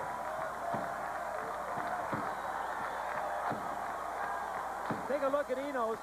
Made a lot of plays last week in that big win at Michigan. Trying to do the same thing. Man-to-man coverage in the secondary. Everybody's covered. If he can get by those two defenders, there was a lot of room to run. Bryce with another big play. As we mentioned, 3 interceptions coming in, and also has 2 fumble recoveries on the year. Poloski was involved in there, too. I think he might have been the guy that knocked it loose. Verduzco drills one. Pass is caught by Wagner Lester, and it picks up about 8 yards on the play. They're fighting the clock now with less than a minute, 55 seconds. Illinois has 2 timeouts remaining. The clock will stop when they move the chain, so he needs the first down here, and he has it on that pass to the sideline, complete to Sean Wax. They've held Wax pretty well under control. He made one really good catch down the sideline. That was a key one for a first down. So your clock stops now at 47 seconds. Wax, the last 2 weeks, has had 13 receptions for 285 yards. He has really been in the groove, he and Verduzco both. And how impressive is Verduzco, Keith? Just keeps coming back out, limping, throwing the ball, sideline passes. Very impressive. Here's another one. It goes to Camino Bell. And Bell is ruled down at the 42-yard line. That's short of a first down. The clock will keep running unless they call a timeout. And they haven't.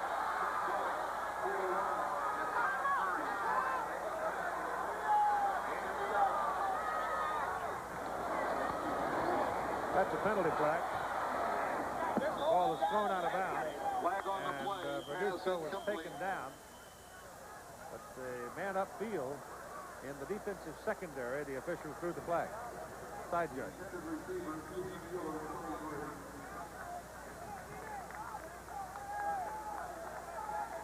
Ineligible downfield. So while they sort this out, I'll just plant this idea in your mind. We've been talking about the Big Ten championship possibly being decided November 10th over at Ann Arbor between Illinois and Michigan.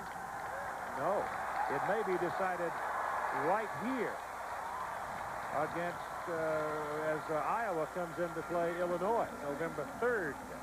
That's an illegal participation, not ineligible downfield, and the penalty goes against the Michigan State Spartans. That's most likely 12 players on the field against Perlis and Michigan State. The ball is now located at the 27-yard line of Michigan State, and first down, Illinois. The Illini still have 2 timeouts remaining, and Verduzco is taken down hard, and the pass is very, very short. Bill Johnson hit him, and he is now really limping. Take a look. Michigan State has gone away from the stunt 4-3. Only 3 rushers. Let's run it, and then we'll stop it a little bit. 3-man line. Now stop it right here. Everybody is man-to-man. Look at the man coverage. This is a big change for Michigan State. This is why there was nobody open downfield, and a change for Michigan State. 3-man line. Verduzco is going to come it out. Pass is underneath. The pass is good. Short of a first down. 8 seconds, 7 seconds. They've got 2 timeouts, and they stop the clock at 6 seconds. Stephen Mueller coming underneath the coverage. Michigan State loves to keep everything in front of them. And you can nibble and nibble and that's pick been away. The history of the stunt 4-3. Rush the line of scrimmage. Don't let them get any running, but don't give them anything deep. So there's been an intermediate area in there that you can get some passing, and that fit in exactly with what Illinois likes to do, intermediate passing. Well, at 6 seconds, instead of risk another pass play, they're going to send Doug Higgins in and try the field goal. So that will mean we will have had, if he is successful, a total of 4 field goals, period, in the first half of play. He was good, 55 yards, wind at his back. Short at 40 yards into the wind. Good at 28 yards into the wind. And this will be around 36 yards.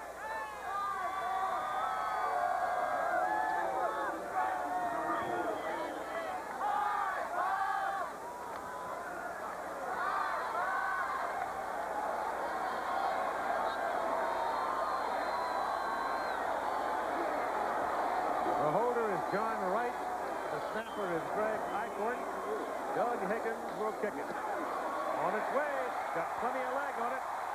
It's good. With 2 seconds to go in the first half, Higgins gives Illinois a 9-3 lead. That's a big drive and a big score for Illinois just to get something on the board.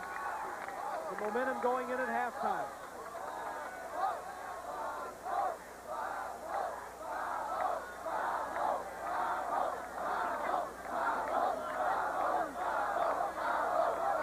They'll have time to kick it off. And they'll undoubtedly scrib it along the ground because they have to kick it into the wind.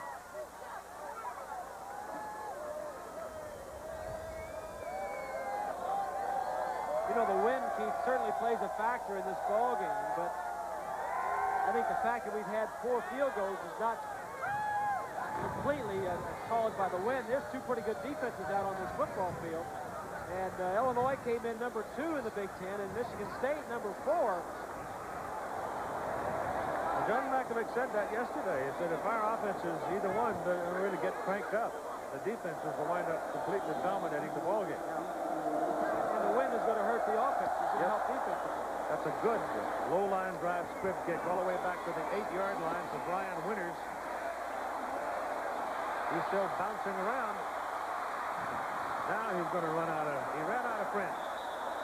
And all of a sudden the white shirts were gone and everything around him was orange and blue, and down he went. 9-3 halftime, Illinois.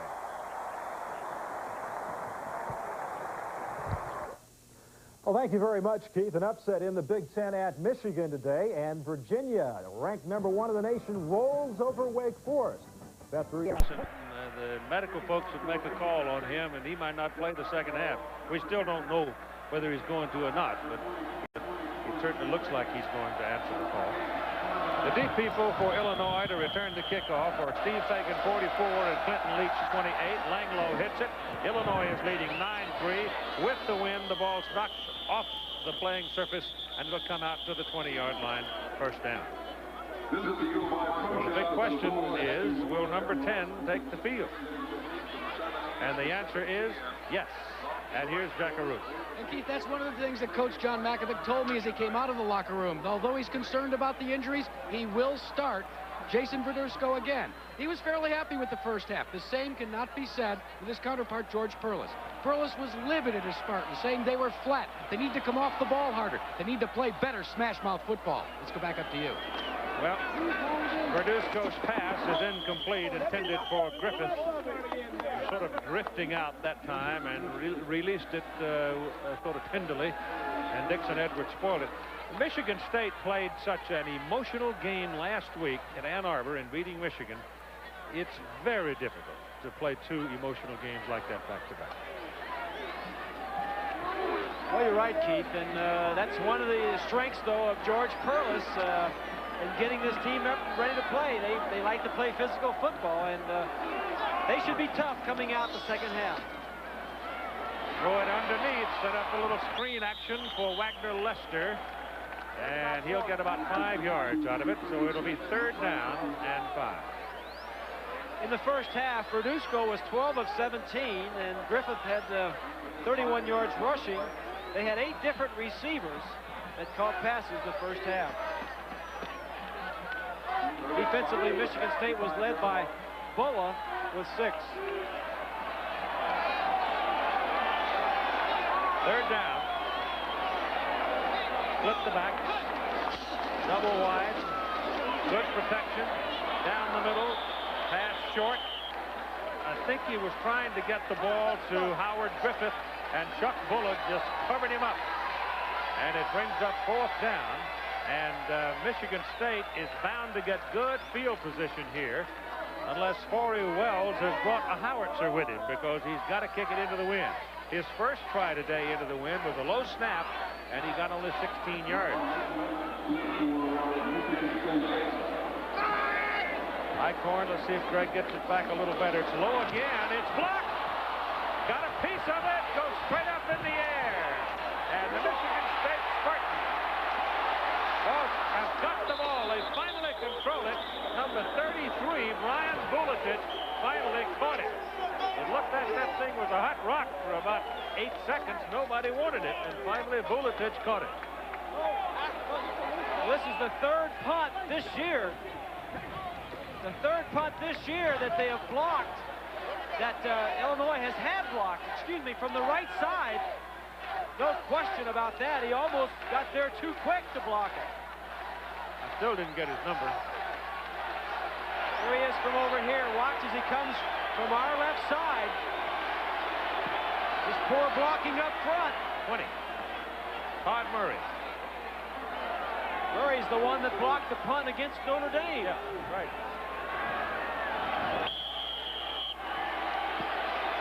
First down from the 24 of Illinois for Michigan State, with Duckett and Roy lined up behind Enos. The Spartans have made a break. Duckett sticks his head in the pile, and Mo Gardner eats him up.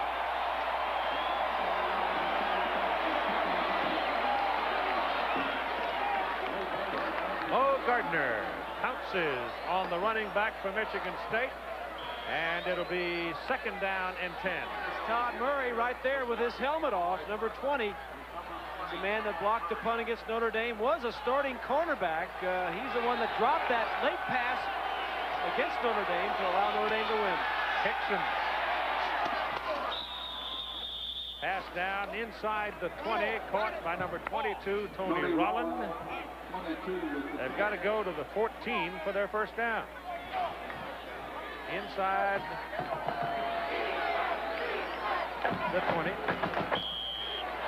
by half a foot or so. So it is third down and 6. Third and 6.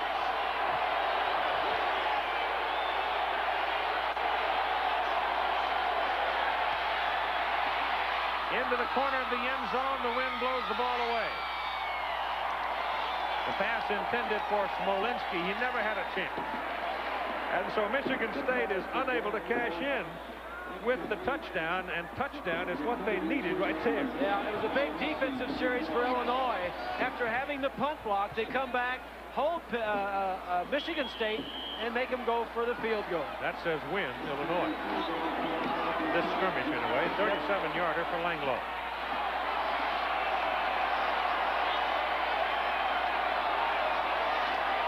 Whoa, that's a bad snap. But they get it down, and they miss it. And that says double win, Illinois. Certainly the Illini won that round. Score remains 9-3. So now Michigan State fritters away an opportunity. And the Illini take over first down at their 20, leading 9-3. That was a key turning point in the ball game right there. The block punt, and then Illinois not allowing any points. Verduzco gives it to Howard Griffith. 35-yard line. The Spartans are hollering for the ball, but they won't get it because Howard was down. The Big Ten standings now look this way. Look at Iowa. Look at Minnesota. Look at Minnesota. And all the scores now, all the games have been completed except for this one. Illinois could go to 3-0 if they can hang on. And if Michigan State keeps playing like they've been playing, Illinois will. Indiana, Michigan, that'll be seen next week here on ABC Sports. But the Iowa Hawkeyes have really become a major player. Minnesota and Iowa meet at Minnesota November 24th. And that game, of course, is for the Floyd of Rosedale. John Gutekunst, the head coach up at Minnesota, doing a good job. Well, let's go back and take a look at this and see if the ball comes out, which it did. Yep. But the minute he went down, the man was standing right there and he blew the whistle. There's no way the call was going to go any other way. Well, the ball was loose before he was down, though. Verduzco sidearms to Wax. Wax makes a good catch and is wrestled down by Alan Haller. And he will be short of a first down near the 44-yard line. Those are about 10 to 12-yard passes that Wax is catching into this strong wind. Wax had 100 yards the last 2 ball games, so he has been in the groove and playing very well the last couple of weeks.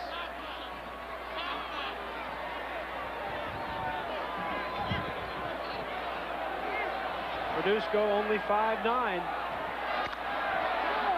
He has to look around those offensive linemen, not over them. Griffith. Great feet.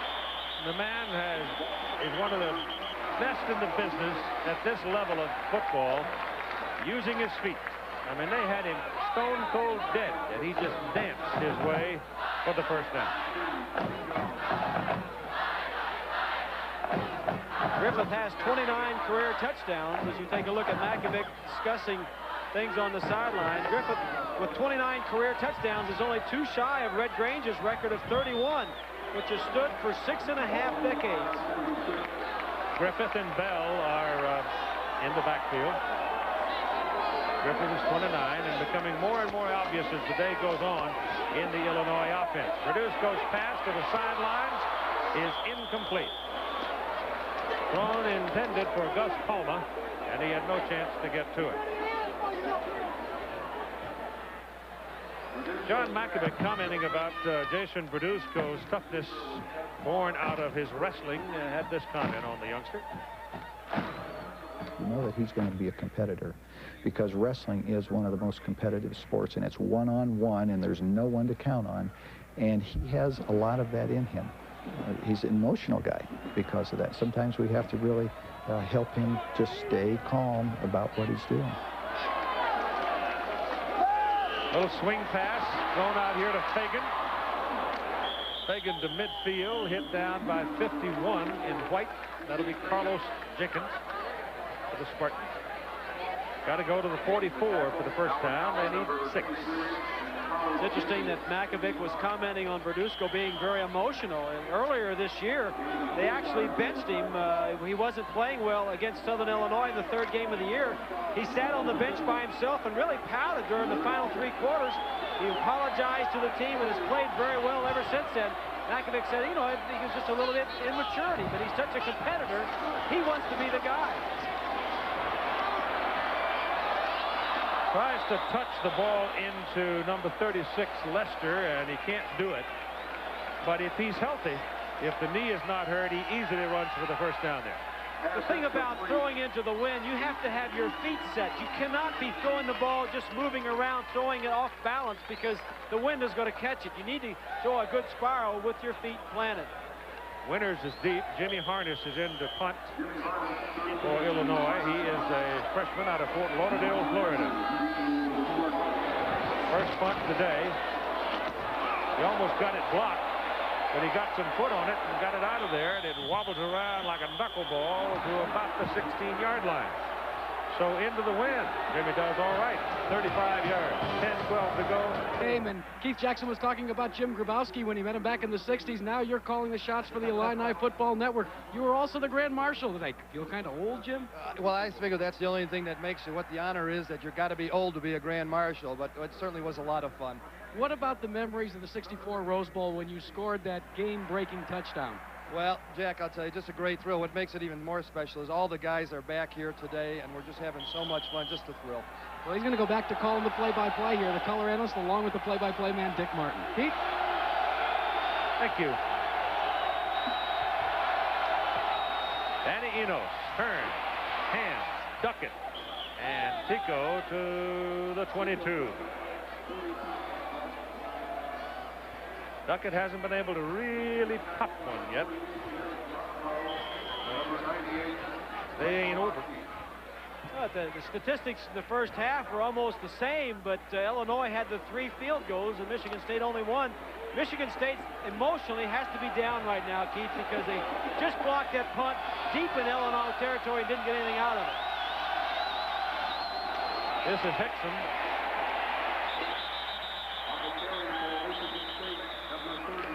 Out to the 24, need 2 more for the first down.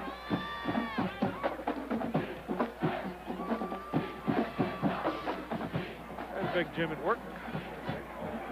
Eric Moten is out of the lineup right now for the Michigan State offensive front. And Roosevelt Wagner is in there. He's a sophomore at 290 out of Ravenna, Ohio. So Eric Moten, that sore ankle, has to come out and take some rest. This is Highland Hickson. And he's taken down by Marlon Primus, the free safety. And you've heard Primus's name called 2 or 3 times today for taking on big people. I tell you what, Marlon ain't no gimme. He's 6'3", 220 pounds at free safety. Yes, he was an all-Big Ten player last year as a sophomore. He's a big-time player back there. One of the reasons why the Illinois defense is so good. Also can catch the football. Has 6 career interceptions in 2 years of playing. The crowd today is 70,398. Look how far back Duckett is now. He's 1, 2, 3, 4, 5, 7, 8 yards deep. Fake. Enos gets away and throws it away. And he saved it. He threw the ball in the general direction of Dwayne Young, but he got away from Quentin Parker, the strong safety, and Parker had him stone dead for a huge loss. It's a strong safety blitz. Parker was coming from the outside, and he just couldn't get away. Look from the right side of your screen.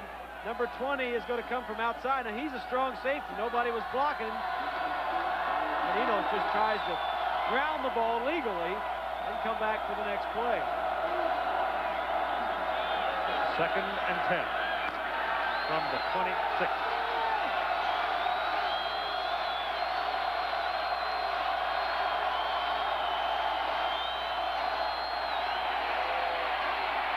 Let it go for Bradley. Got it! Great catch in front of Henry Jones. Oh, you don't know how good that is. In the first place, it was a rainbow thrown by the quarterback. In the second place, he caught it in front of one of the better quarterbacks in the country. You're right there. 18 is Jones. Intercepted one earlier. Bradley is the quality receiver for the Spartans.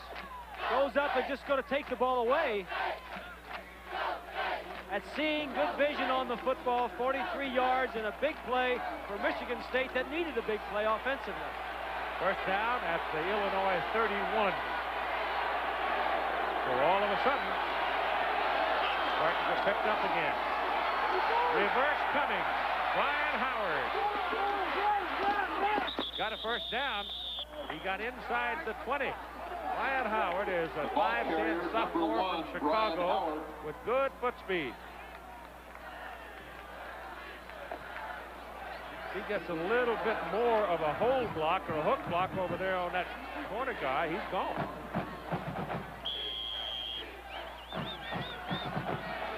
Defense of Illinois has been very tough the last couple of ball games.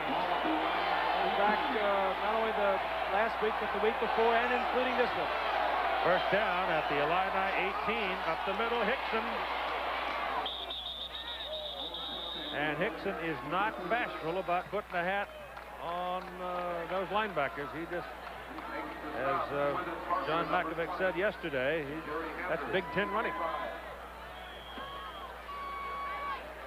Gained 5 yards that time. Makovic is an ex-quarterback and says, when I came to the Big Ten, I had to learn that defense was the most important thing. I want a strong defense, which he does. Hickson. And he's down to the 5 with Derek Brownlow and Bill Hinkle, the 2 inside backers, wrestling him down.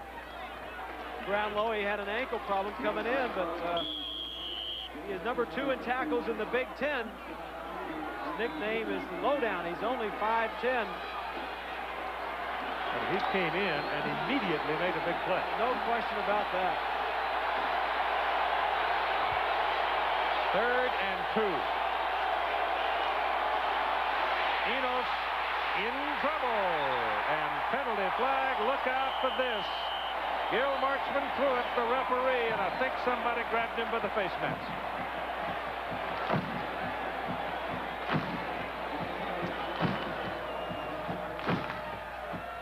Yep. That That's inadvertent. It's 5 yards. That's all they need for the first down. Well, the key thing is that it's not a loss. Right. 20 is Parker. Safety blitz again. A slow developing play for Michigan State trying to get outside. That's just good coaching defensively. And there you see the face mask. Mel-Agee. That's good coaching by Lou Tepper for Illinois. Knowing what Michigan State likes to do in that situation, counteracting it. Of course, it's just tough, you know. Well, that's just tough luck. Yeah, he was just reaching. That's right. Wasn't intentional, but the guy moves his head, moves his body a little bit, and you got a face mask, a handful of face masks. Helmet, 5 yards. First and 10. So it's a huge break here for Michigan State. I'm not sure of what they were doing. Law of averages sending them one. Yeah. Very good point. It's first and goal at the 5. Keep your eye on 95 in dark blue. They handle him, and Hickson goes right up the middle, just short of the touchdown. Well, they handled Mo Gardner that time. Pearson and Keller. Well, that was one of the key matchups. There's to the left side of your screen, 95. Pearson handles him by himself this time. It was a battle in the trenches we highlighted early on. Great shot there. That is the reason why Hickson is on the goal line. Second down and goal. Hickson dives. They don't give it to him.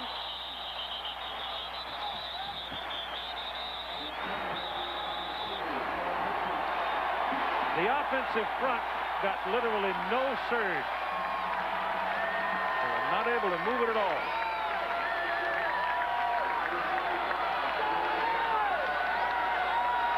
Take a look at the battle of the line of scrimmage. That's Parker, number 20, getting some penetration. And that, first of all, is one of the reasons. And then Hinkle, 51, and Jones, 18, are there. And Michigan State's going to talk about it. They call time with 5:10 to go in the third quarter. They've been down here before and messed it up and didn't get in. If they don't get in this time, got to get a long day. There's the coordinator, the guy that has really put together a very good plan against Michigan State. Not only today, but also, as you saw that graphic, 26 possessions. The Illini have not given up a touchdown. Duckett's the tailback.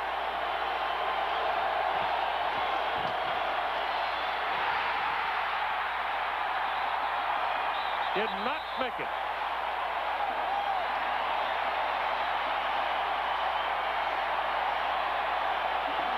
Quentin Parker kept him out of there.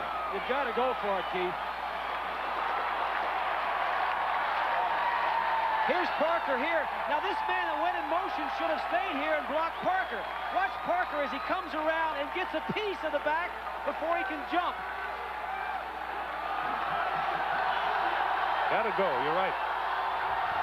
Duckett is still in.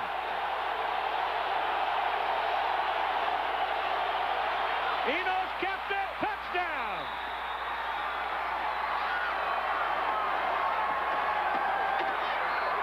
That's just good football. Good, tough defense. Morris Watts, the offensive coordinator for the Spartans upstairs, saw that on the last play, had no hesitation, called the quarterback keep, and Michigan State gets in for a big score. Huge score. That might have meant season, that might have meant bowl game, that might have meant so much we can't even begin to think about it right now. Kick is true by Langloh. 10-9 Michigan State. Because when you have this kind of, you're struggling, no question about it. And you have these two opportunities, and you... Verduzco's bullet, good. He put some hum on it. And nails the receiver, Sean Wax, at the 36-yard line for a first down. Well, the play action held Bulla. Watch the play action and watch how it holds Bulla. The receiver's going to come in here from behind. Bulla, the middle linebacker, is held. Now he knows exactly where he wants to go with the ball and just doesn't get there in time. Good execution by Illinois.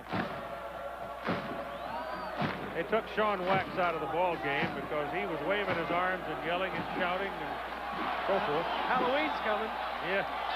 Blood running down the nose of Chuck Bulla. It's like to be a quarterback looking at that all the time. It'd be like you were a Dick Butkus. No. Lined up in the wrong place. That's what it looks like when you look at those guys. It ain't all easy being a quarterback. You got to look at guys like that. Dixon Edwards took down Howard Griffith on that play. Bulla, he doesn't wipe himself off when he goes on the sideline. He just leaves that stuff on there. He doesn't have to look at it. I got a kick out of it last night. He's so bright and shiny, not a hair on his head. He shaved it clean. I said, how often do you shave? He says, oh, about once a day. Second down at 8.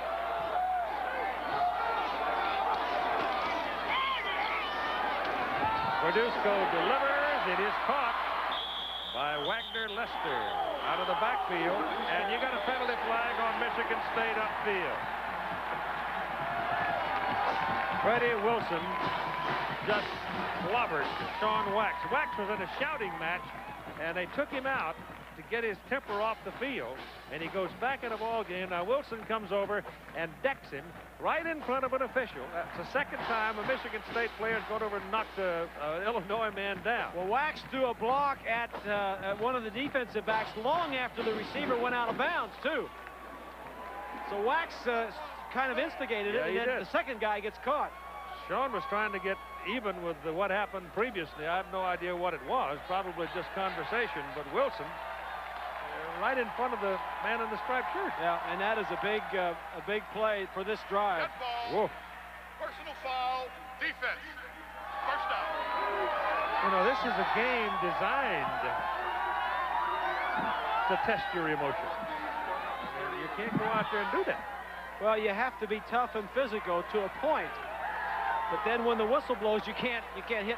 You can hit as long as the whistle doesn't blow. That's right. First down, Illinois now on the Michigan State 38. And they're mounting a march as Howard Griffith slants and picks up pretty good yardage before they run him out of bounds. Chuck Bulla talking last night with us about the Michigan State defensive philosophy. Put it this way. Of course, Coach Perlis, his main thing is forget the X's, O's, and to see who's tougher, the man in front of you or you. Just, he's really into that smash mouth football. And you like it? I like it a lot. This is Camino Bell in one of his infrequent carries. He's normally a pass receiver blocker, but he gets the ball and he gets the first down on the carry, down to the 25 of Michigan State.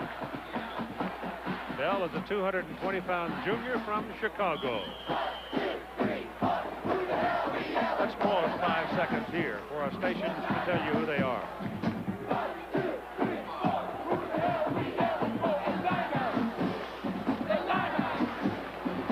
They're Illini around here. 10-9, Michigan State leading. Illinois trying to respond. First down. Verduzco back to throw. Threw it away. No, he got blocked. Yeah. Slapped down. Yeah. That's the first time in 2 games that we've done of Verduzco that we've seen a pass actually been. Well, he was surrounded, wasn't he, by a bunch of trees that time. Well, that's what you want. When you're playing a quarterback only 5'9", watch the left side of your screen. 62 is Confer. Keep him in the valley there, like he's in a canyon.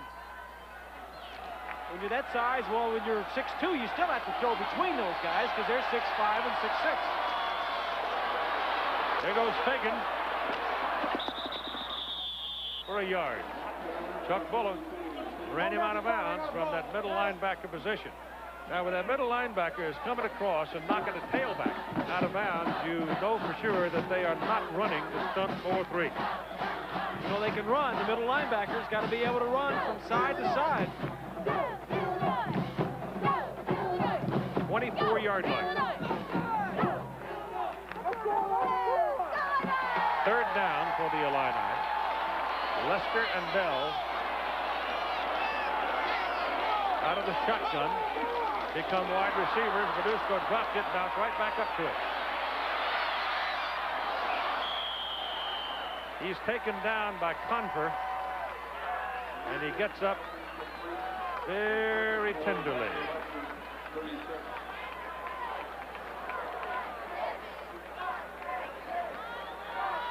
Take a look again. The three-man line is the three-man rush. Everybody else is going to pair up with somebody. Let's go ahead and start it. You'll see that there's nobody open for him to go to. All right, stop it right here. Everybody is covered. That's the change-up that Michigan State likes to use. Because normally there's zones and they play everybody deep. That stops that short finesse passing game of Illinois. On 4th and 9, Verduzco almost drops the ball, throws, it is incomplete. Defended by number 20, Todd Murray, against Stephen Muller. And Mueller was, you know, from one side of the field, looked like they had run over him. But I think it was a pretty good defensive play. Murray is the nickel back. When they take a defensive lineman out, there's only 3 rushing. He's the man they put in, and he's the nickel back. That looks like a pretty good play to me. Yep. He was there, but I don't think he was on his back until the ball arrived. From the 24, then, Michigan State holds and will take over the ball. So that's a pretty good defensive series for the Spartans. Yes, it is. 2:20.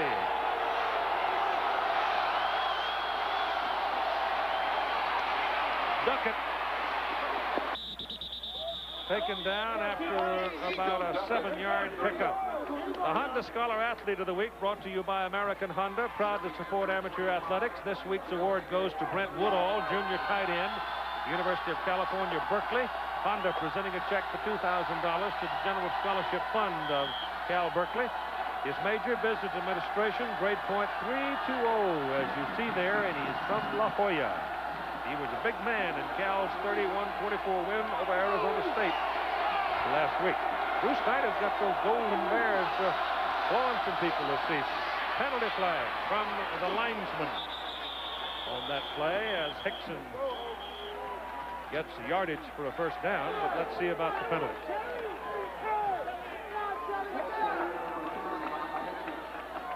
It's against the Spartans.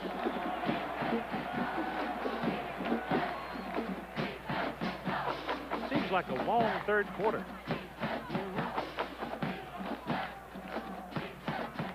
Virginia got cranked up finally.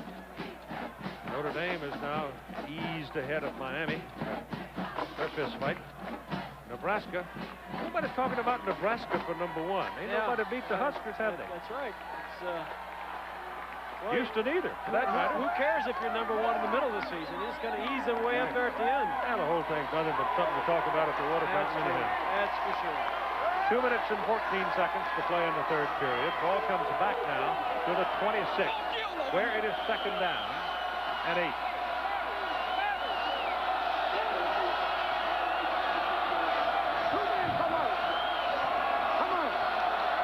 Michigan State pretty tough in the third quarter because of that man right there. He gets them fired up at halftime, and they come out in the third quarter.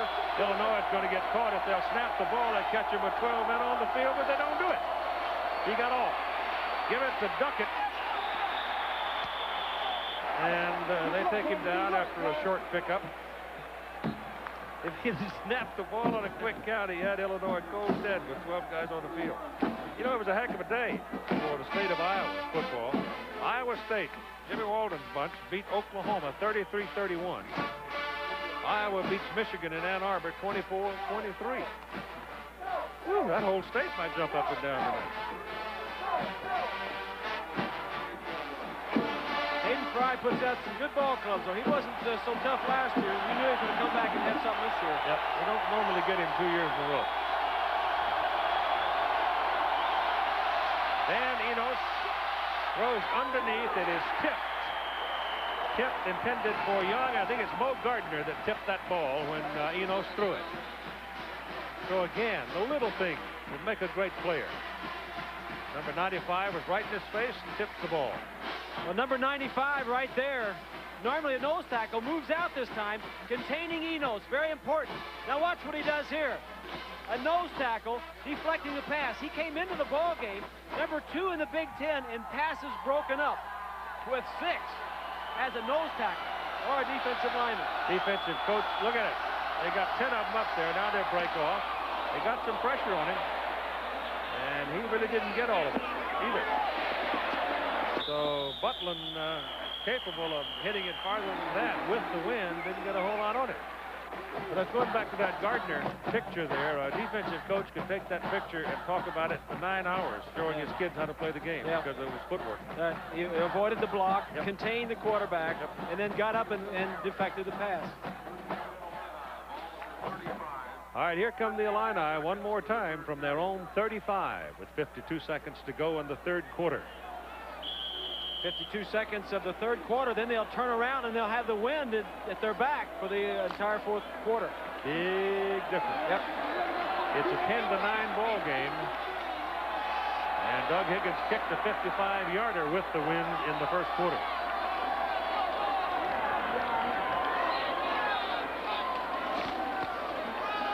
Howard Griffith. 3 yards.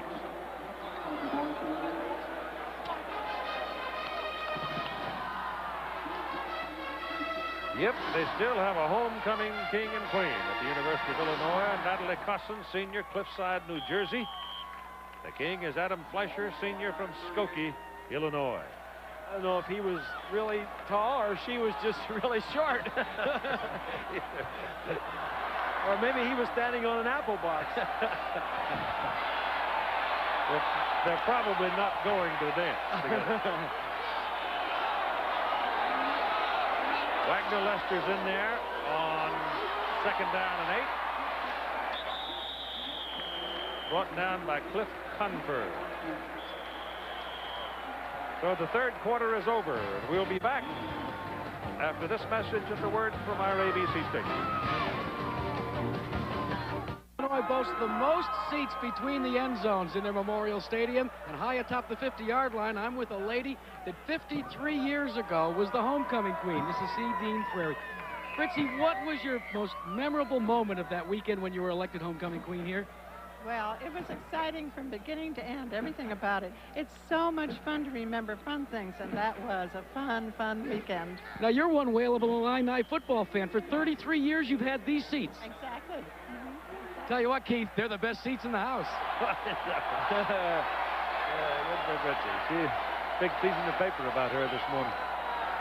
Third down for the Illini and 3. There's your first down. Howard Griffith took a pretty good lick.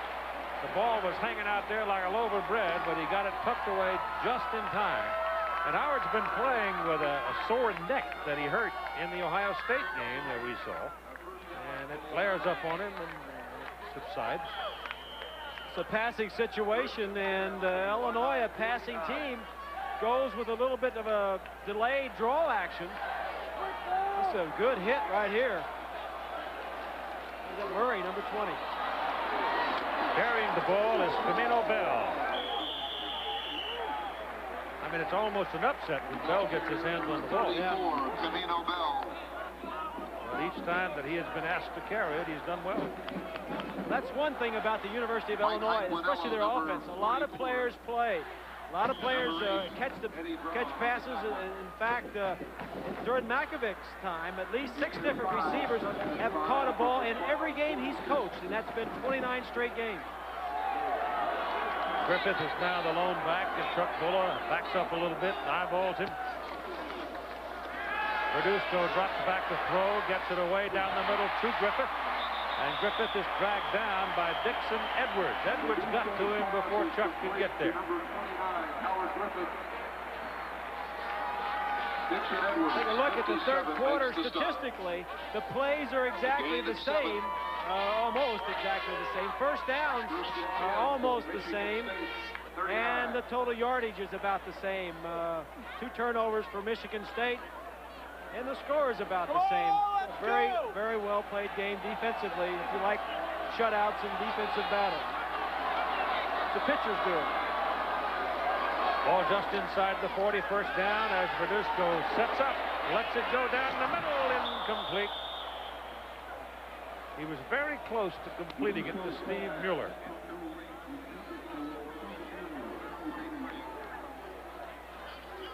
I wonder if that knee may not turn out to be a bit of a problem for him the coming week, though.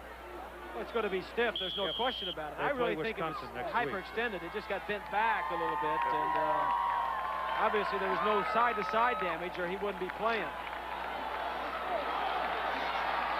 Wax is out of there right now. It's second down and 10.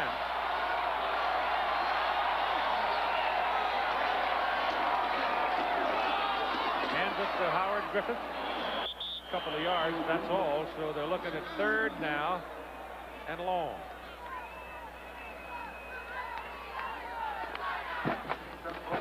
Notre Dame adding a field goal. Alabama's giving Tennessee what for in Knoxville.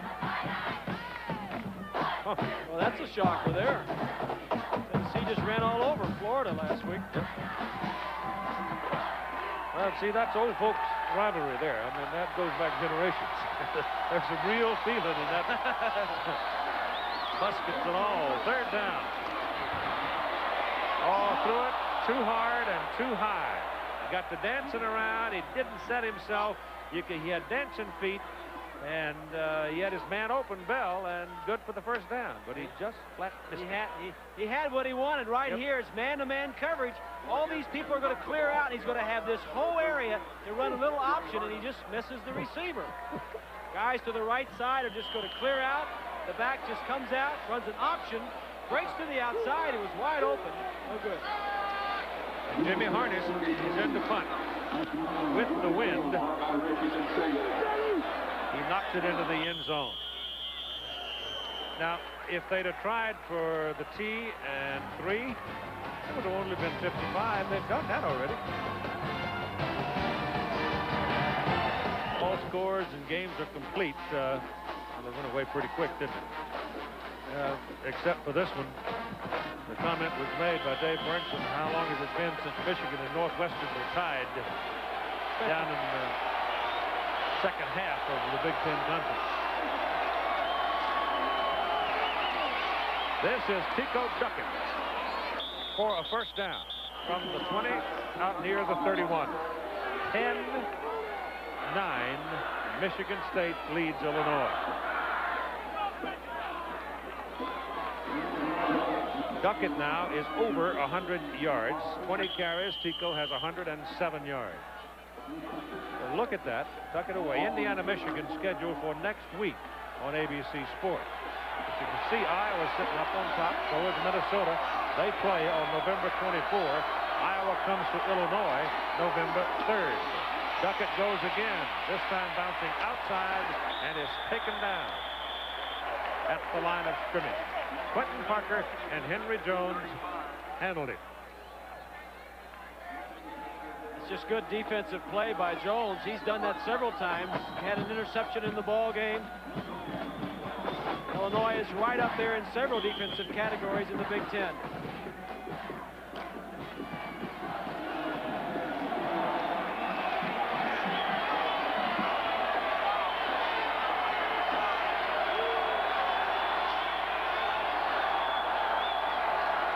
Hickson.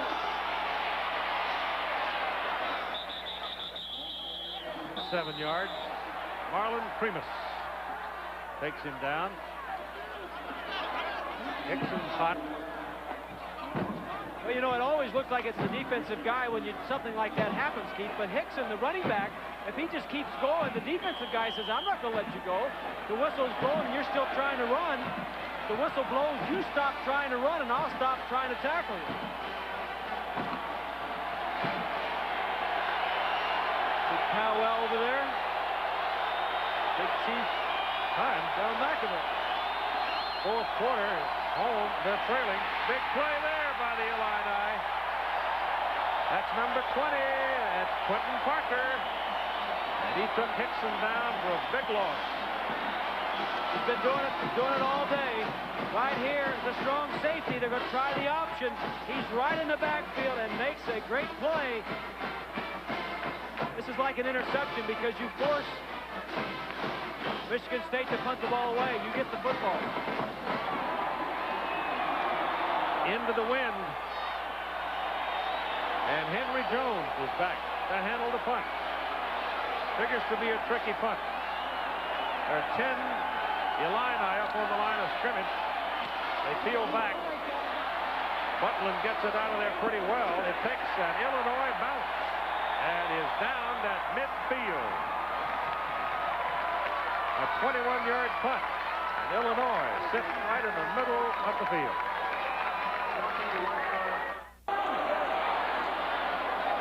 Not much there for Howard Griffith. Give him 3.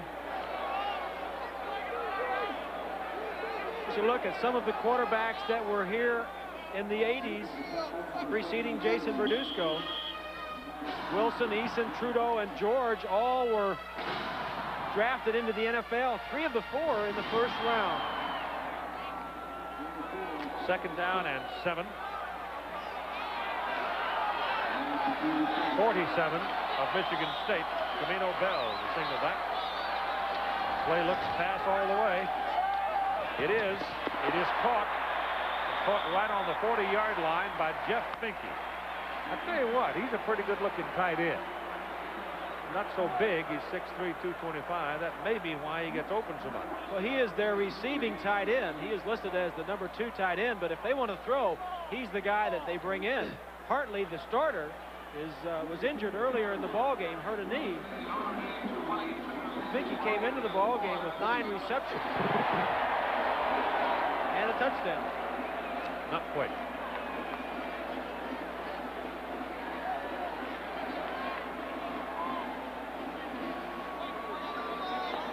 You know, Sean Wax is being alternated today quite a bit. John Wright just went in to replace him at the split end position. Washington Huskies jumping all over Stanford today. 52-8 in the 4th quarter. California's beating up UCLA in the 4th quarter. Most everybody seems to feel that Washington's going to the Rose Bowl unless something really serious happens to them. It's Lester and Bell now on 3rd down and 6 inches. Uh-oh. Quarterback stepped out. How are they going to call this? Verduzco stepped out, didn't get the ball. Well, Verduzco forgot the snap count. Yep. He stepped out again. Same thing that happened to Enos earlier. Don't see that. Watch Verduzco step out now. Nobody else moves. That's the key. If one of those other offensive linemen, they all know what the snap count is. That happens a lot. People don't realize how often the quarterback will forget the snap count. He's got all those numbers running through his head, and he's thinking about checking off, and he's worrying about getting his... He's looking at Boa with that face. I mean, all that blood running down. He's, how can I remember what the snap count is? Well, that makes it a bit of a different thing, doesn't it? That's a big penalty there. 3rd down and 5 instead of 3rd down and 6 inches. So they hurt themselves. He's got a man. Pass is complete for Turner. Turner drops the ball, but it should belong to the Illini. He's the last man that possessed it before it went out of bounds.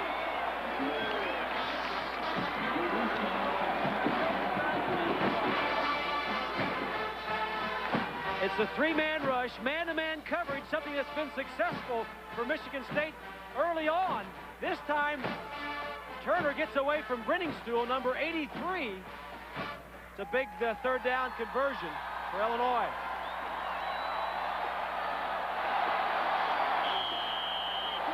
First down at the 28-yard line. Griffith is back in for the Fighting Illini.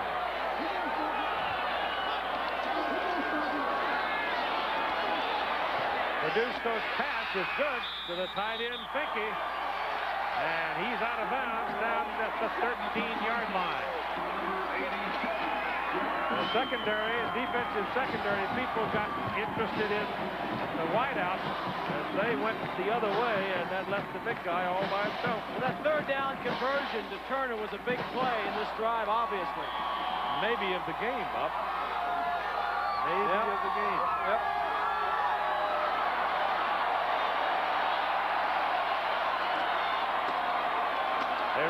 inside.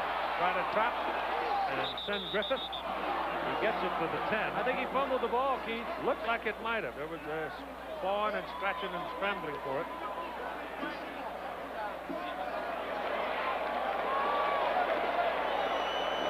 But it belongs to Illinois.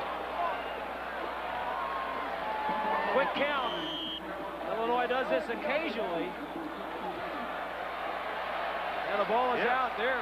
And a lot of Illinois players saw it. A lot of beef covered it, too. Simpson, I think.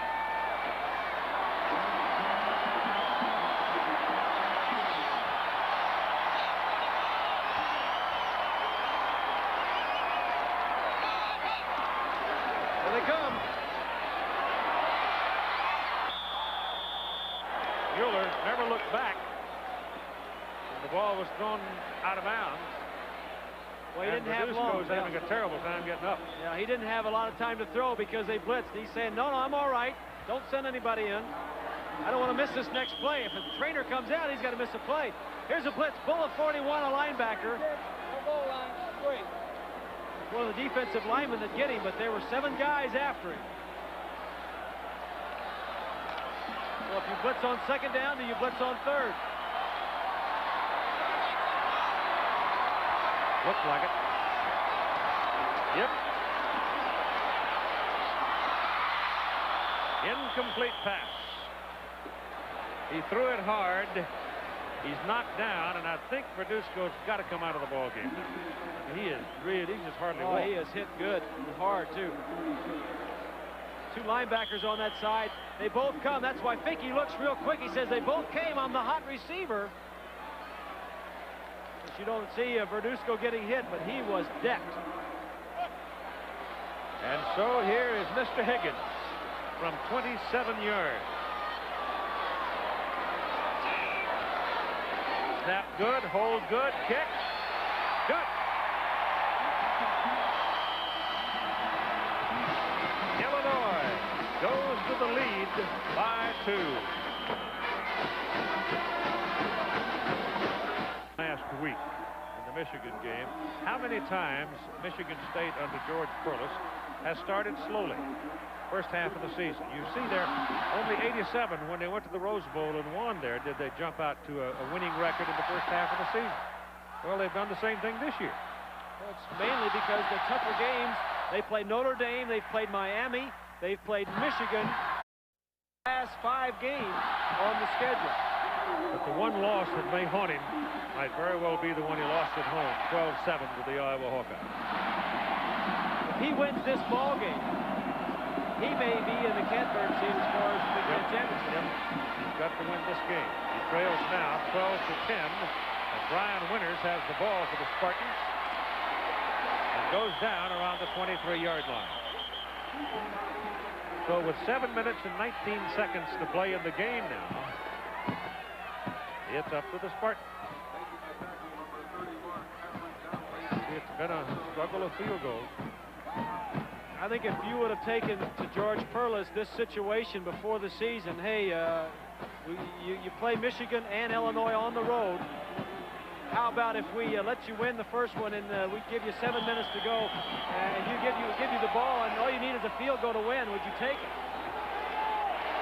You break your arm shaking your hand. Call it the 22-yard line. First down. This is Tico Duckett. Oh, he got away from Parker.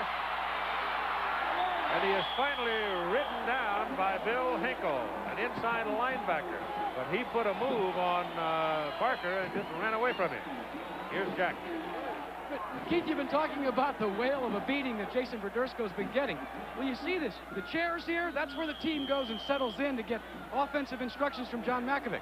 Every time they come there, Jason refuses to sit down. He stands over in the corner. Everybody asks him how his knee is. He says, it's fine. It ain't. Hyland Hickson is the tailback now with the ball and nothing. Derek Brownlow one more time, the senior from Indianapolis. Brownlow went to the same high school as Mo Gardner. They were high school teammates. You think that team wasn't pretty good?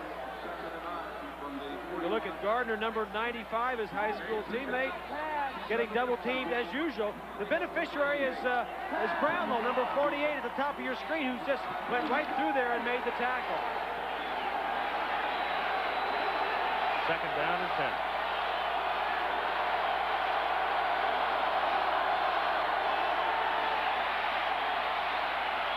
Enos throws underneath behind everybody, and Hickson makes a great run and gets the first down. He puts the ball inside the Illinois 45-yard line with 6 minutes and 7 seconds to play in the game, and Illinois leading 12-10. The entire offense are those two backs, Hickson and Duckett, either running the football or throwing it to him out of the backfield. Enos is the guy that's in charge, has to make the plays, make the right call at the line of scrimmage. Morris Watts, the coordinator, says he does a lot of checking off at the line of scrimmage. Puts us in the right running play and the right passing play, but those two tailbacks are the offense. Duckett is back in. First down. Pass thrown to the sidelines, complete to Bradley. Boy, Bradley had one great catch in this game. I mean, really great catch. Of course, Michigan State playing without its ace, Courtney Hawkins, because of that separated shoulder. Put it at the 37. Make it second down and 4.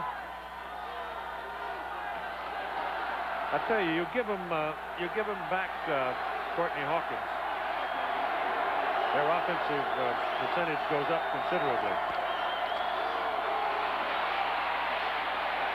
That's Hickson working his way down, about 3rd and 1 remaining. You got 5 minutes to go in the ball game.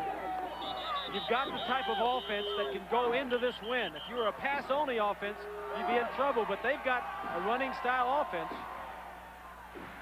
and an injury on the field. That's Hickson.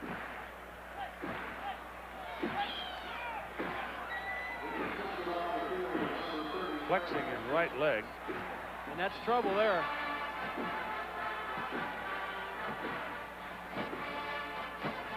Now he's going to trot off.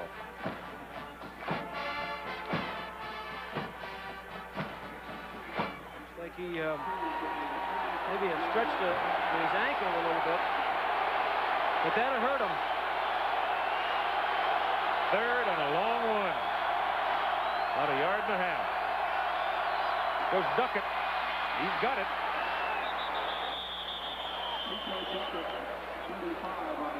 Agee locked his legs, and Brownlow took him from the top. And Kinney is warming up on the sidelines for Illinois. Jeff Kinney, the backup quarterback. And you got a man down. That's an Illinois man shaken up. Parker, number 20. There's Kinney cranking up. If Hickson on the other side is walking around, got his hat back on. Timeout for the injured Quentin Parker. 4:55 to play in the game.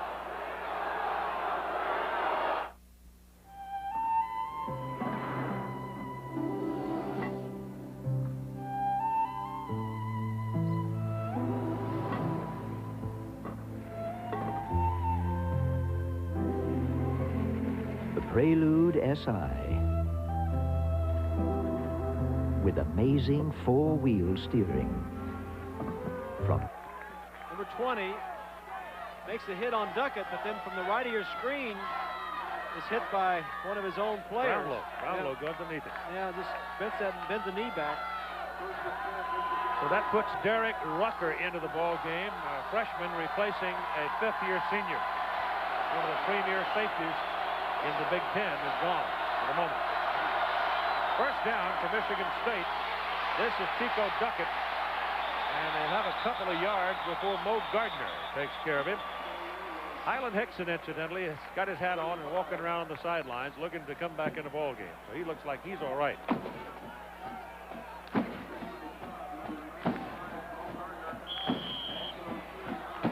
Second down and 8. 12-10. And I should tell you, it feels like from where we're sitting that the wind has subsided quite a bit. It is blowing less hard than it has most of the day. Duckett and Hickson are both in the backfield as Enos drops the throw. Dumps it off to Hickson. Oh, what a hit. Oh, you know who he ran into, butted heads with? Mo Gardner. I mean, that's two tough guys, butting heads right there. There's a penalty flag on the field.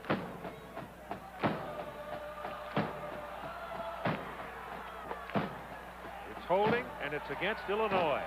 That's a big call there. Ooh-wee. Illinois with a good defensive play. It's going to be a first down, automatic first down, defensive holding.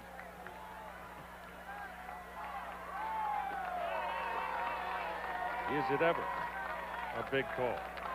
It'll go from the 32 to the 22. You are now in John Langlow's range. Well, this is the same place that Perlis was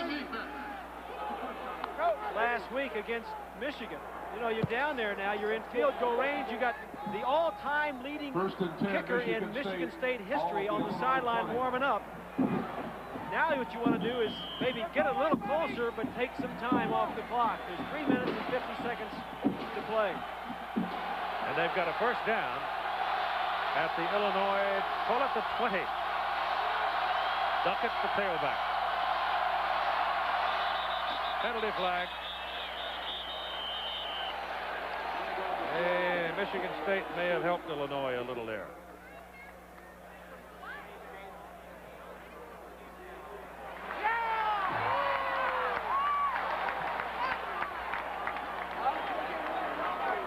So the call goes against Michigan State back to the 25, a 5-yard penalty.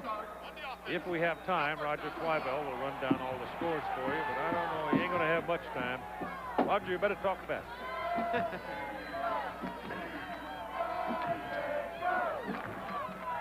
Of course, if you're John Mackovic, you've got your defensive team out there, which a lot of the coaches in the Big Ten say that the Illinois group is the best defensive group in the Big Ten. They returned 9 starters from last year. There are 9 seniors on the ball club. 7 of them are fifth-year seniors. A lot of experience on this ball club defensively for Illinois.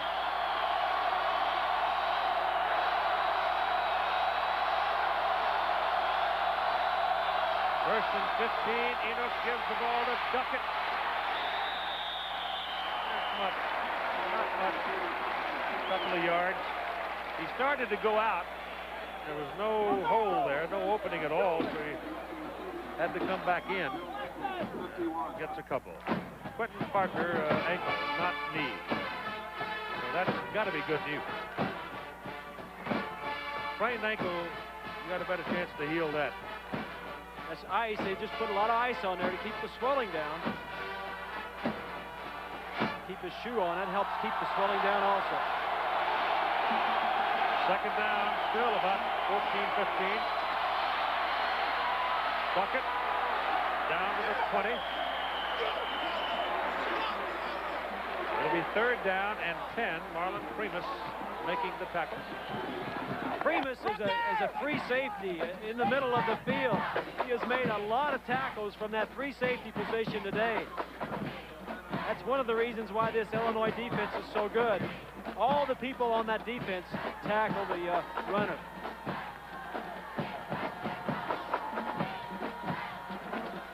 I keep talking about Rob Roy being a possession-type pass receiver, the fullback. He hadn't done much in the last 2 weeks. He just came back into the ball game. And Dan Enos has just called a timeout at 2:24 to play in the game. 12-10, Illinois. 2:24 to play. Third down and 10, Michigan State. The ball at the Illinois 20. All the scores are in. Iowa and Minnesota 3-0 in the Big Ten. Michigan State loses, they got a problem. Michigan State wins, they got a very good chance to go to the Rose Bowl. In the driver's seat. And how many times have we heard the coaches around this league say that in this league, defense is what wins? And here we see a great example of it here today. Two good defensive teams getting down to the end of the ball game.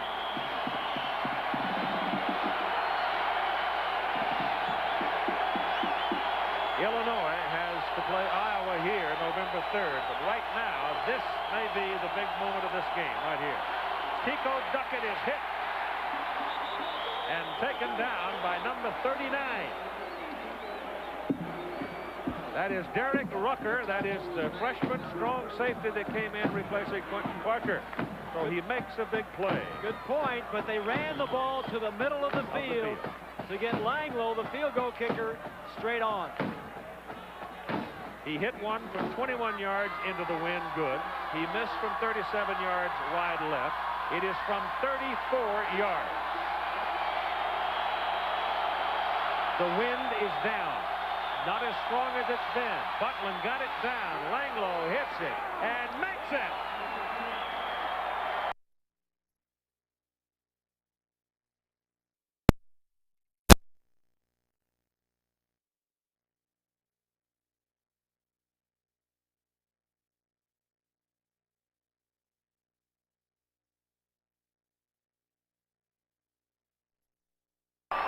Langlo hit it.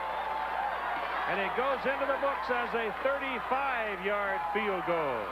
And it's 13-12, Michigan State. It's just been an absolute bone-twisting, gut-busting struggle of a ball game. It hasn't been pretty. It's been a pitcher's duel, a defensive battle, and the coaches say, I want defense, I want to be able to run the ball, and I want good kickers, and that's what George Perles of Michigan State has. Makovic also has a good defense, and he's got a good kicker who's already kicked 4 field goals. They have 1 minute and 41 seconds to play, and the wind at their back. The wind is not as much of a factor now as it has been most of the day.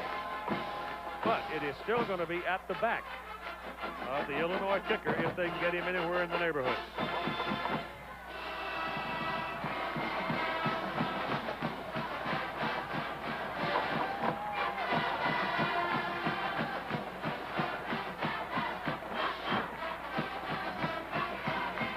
$70,398 on a homecoming weekend in Champaign-Urbana, the University of Illinois. Now, all as many as they could possibly stuff into the Coliseum are going to go over and have a big party later tonight with Bob Hope.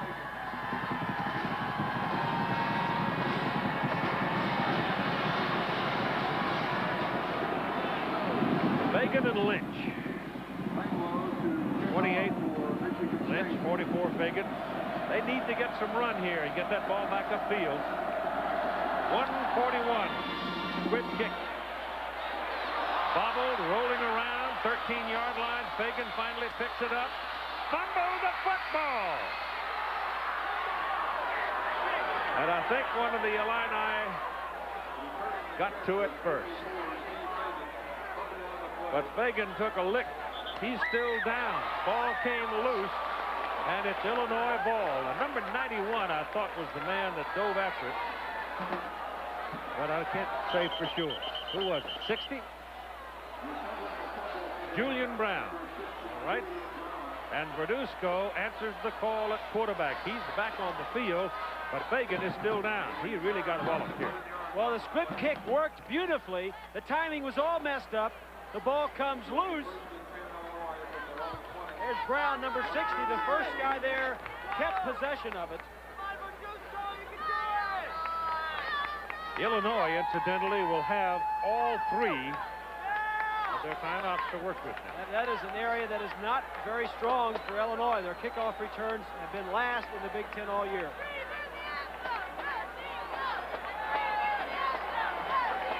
There's the remaining schedule for Michigan State. That's why we said what we said. There's really Minnesota, Indiana represent the principal challenges in that. They have Indiana and Purdue at home. They go to Minnesota. They have Northwestern and Wisconsin. Minnesota may have something to say about this whole thing, you know that? Because Iowa plays Minnesota in the last game of the season. So the Hawkeyes have to go there too. The Gophers may have something to say about who wins what. They run that little delay. That's Howard Griffith. And he's out of bounds at the 29-yard line. The key thing here is, Keith, you're only down by 1 point, 13 to 12. You got a minute and a half to play. You've got all your timeouts. All you need is a field goal. You don't need to go all the way to the score, to the end zone to score. So there is really plenty of time. And Illinois has that possession passing attack. They know how to move it around.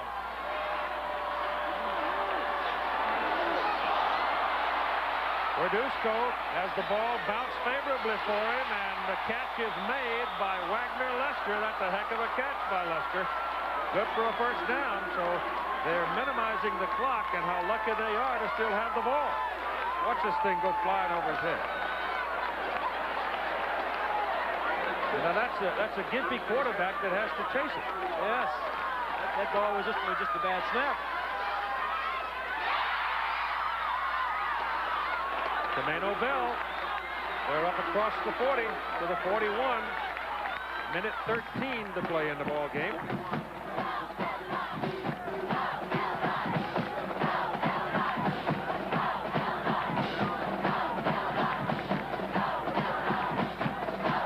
The thing is here, first of all, you don't want to take any sacks because that really loses yardage for you, and it also kills time, takes time for your receivers. Only positive plays. Secondly, no interceptions, obviously. And the third thing is, if nobody's open, throw it away.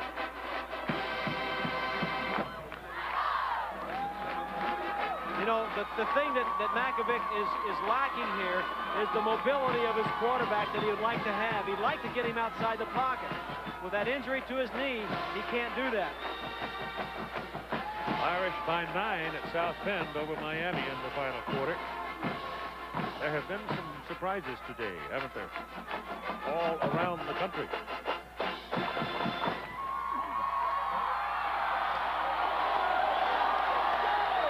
Ball is just short of the 42. Second down. About 3. Verduzco's pass. Drilled. It's done. It's Mueller. He's down at the Michigan State 32-yard line.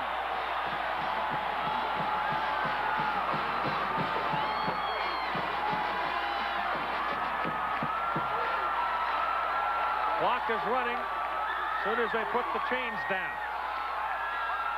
The Illini ready to go.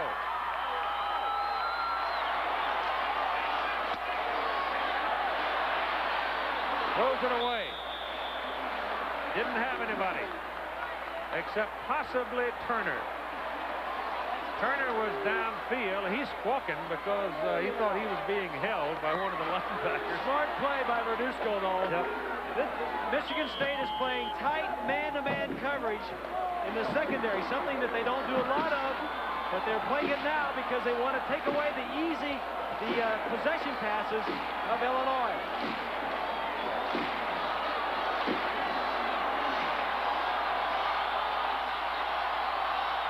They've put it down this time at the 33-yard line. Inside, not much. Wagner Lester. Chuck Buller the tackle.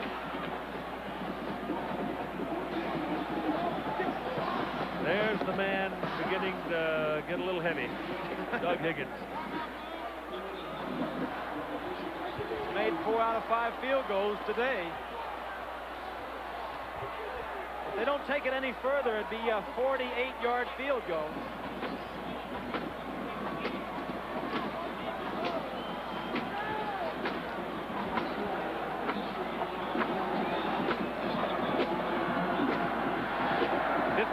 Seconds, 13 to 12, Michigan State.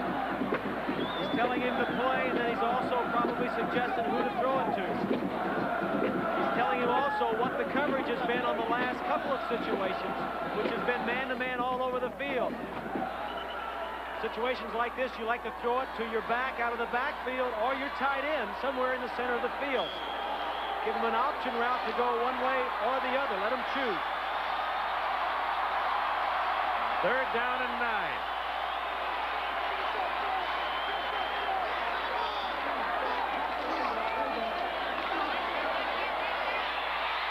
is caught by Bell. No. And slides out of his arms as he goes down. No. Incomplete down at the 22. Big difference between the 22 and the 33. A big decision here. Do you kick it? And they are going to kick it. Well, it's fourth down. Yep. Yep. Ball was definitely out, so it's going to be a 48-yard field goal. Big difference. If Bell holds that. Oh, yeah. If he holds it, it's much, you can run some more plays. 48-yard try. Light's got to hold it. Eichhorn's got to snap it. Enough leg. It's good.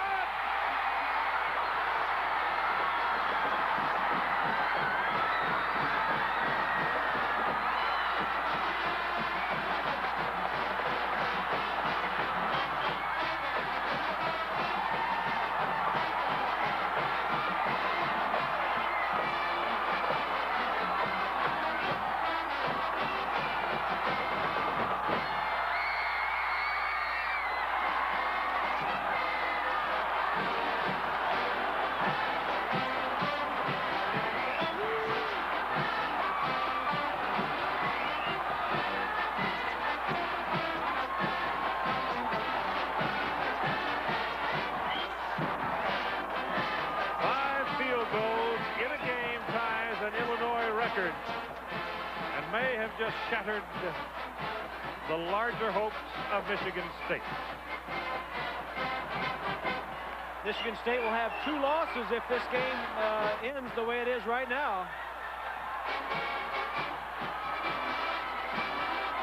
A walk-on 4 years ago just kicked the biggest field goal of his life.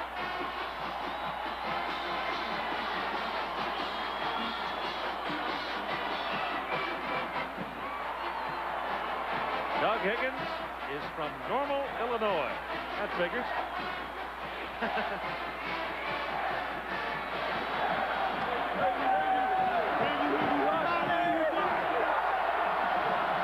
Michigan State in timeouts now.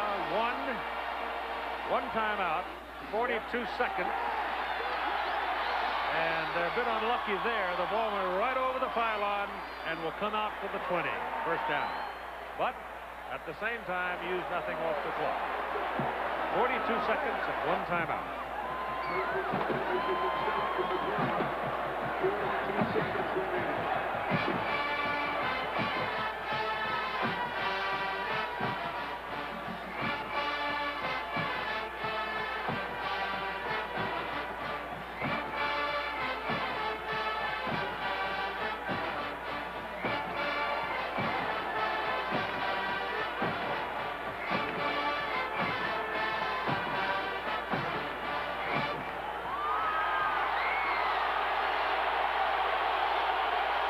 First down at the 20.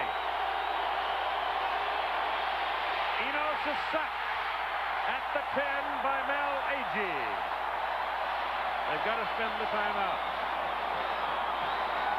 Today's game produced by Jim Ressler, directed by Larry Cann, technical director Gary Larkin, associate director Dave Kiviat, Todd Berry, our spotter, Dave Burnson, our statistician.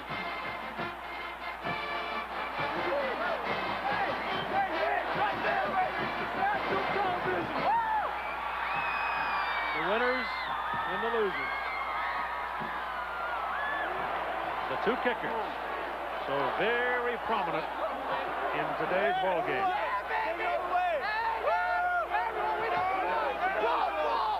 Ball is back on the 11-yard line after the sack of Enos. Danny had no real chance to look downfield. Time remaining 33 seconds. Michigan State with no more. Time's up.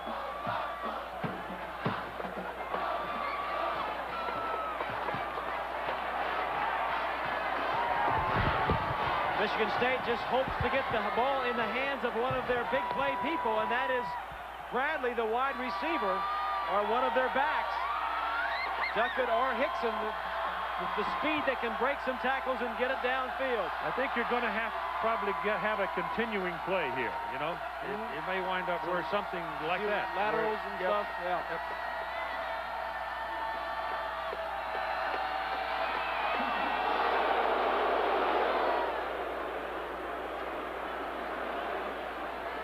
They're going to put 3 seconds back on the clock. First down either. 3 more plays. 3 plays. Well, I tell you, we have seen some struggle these last 2 weeks. It's something, haven't they? Michigan State guys have got to go home and just collapse after these 2 weeks, these last 2 games. Wow. It's second down and 19. Enos' pass thrown underneath to Brian Howard. Howard has the ball come loose. It's going to stay in possession of Michigan State at the 20. They can't stop the clock. Nope. Clock is running. 15.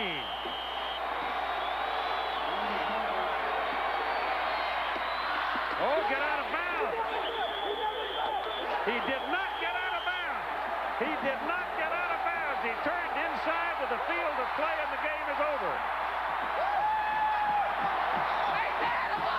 Illinois beats Michigan State 15-13.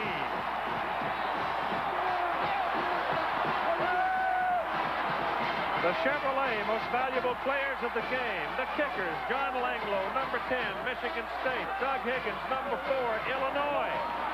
Chevrolet donating $1,000 to each school's general scholarship fund for academic achievements and helping those who have financial needs. John Langlo and Doug Higgins, and what a game. Illinois 15, Michigan State 13. Alabama has just finished upsetting Tennessee 9-3. 9-6, I'm sorry. 9-6. So it's been a day of upsets in college football. But not here. Illinois was favored, and they barely squeaked through on a 48-yard field goal by Doug Higgins. Keith Jackson, Bob Greasy, Jack Arute, we hope you enjoyed it.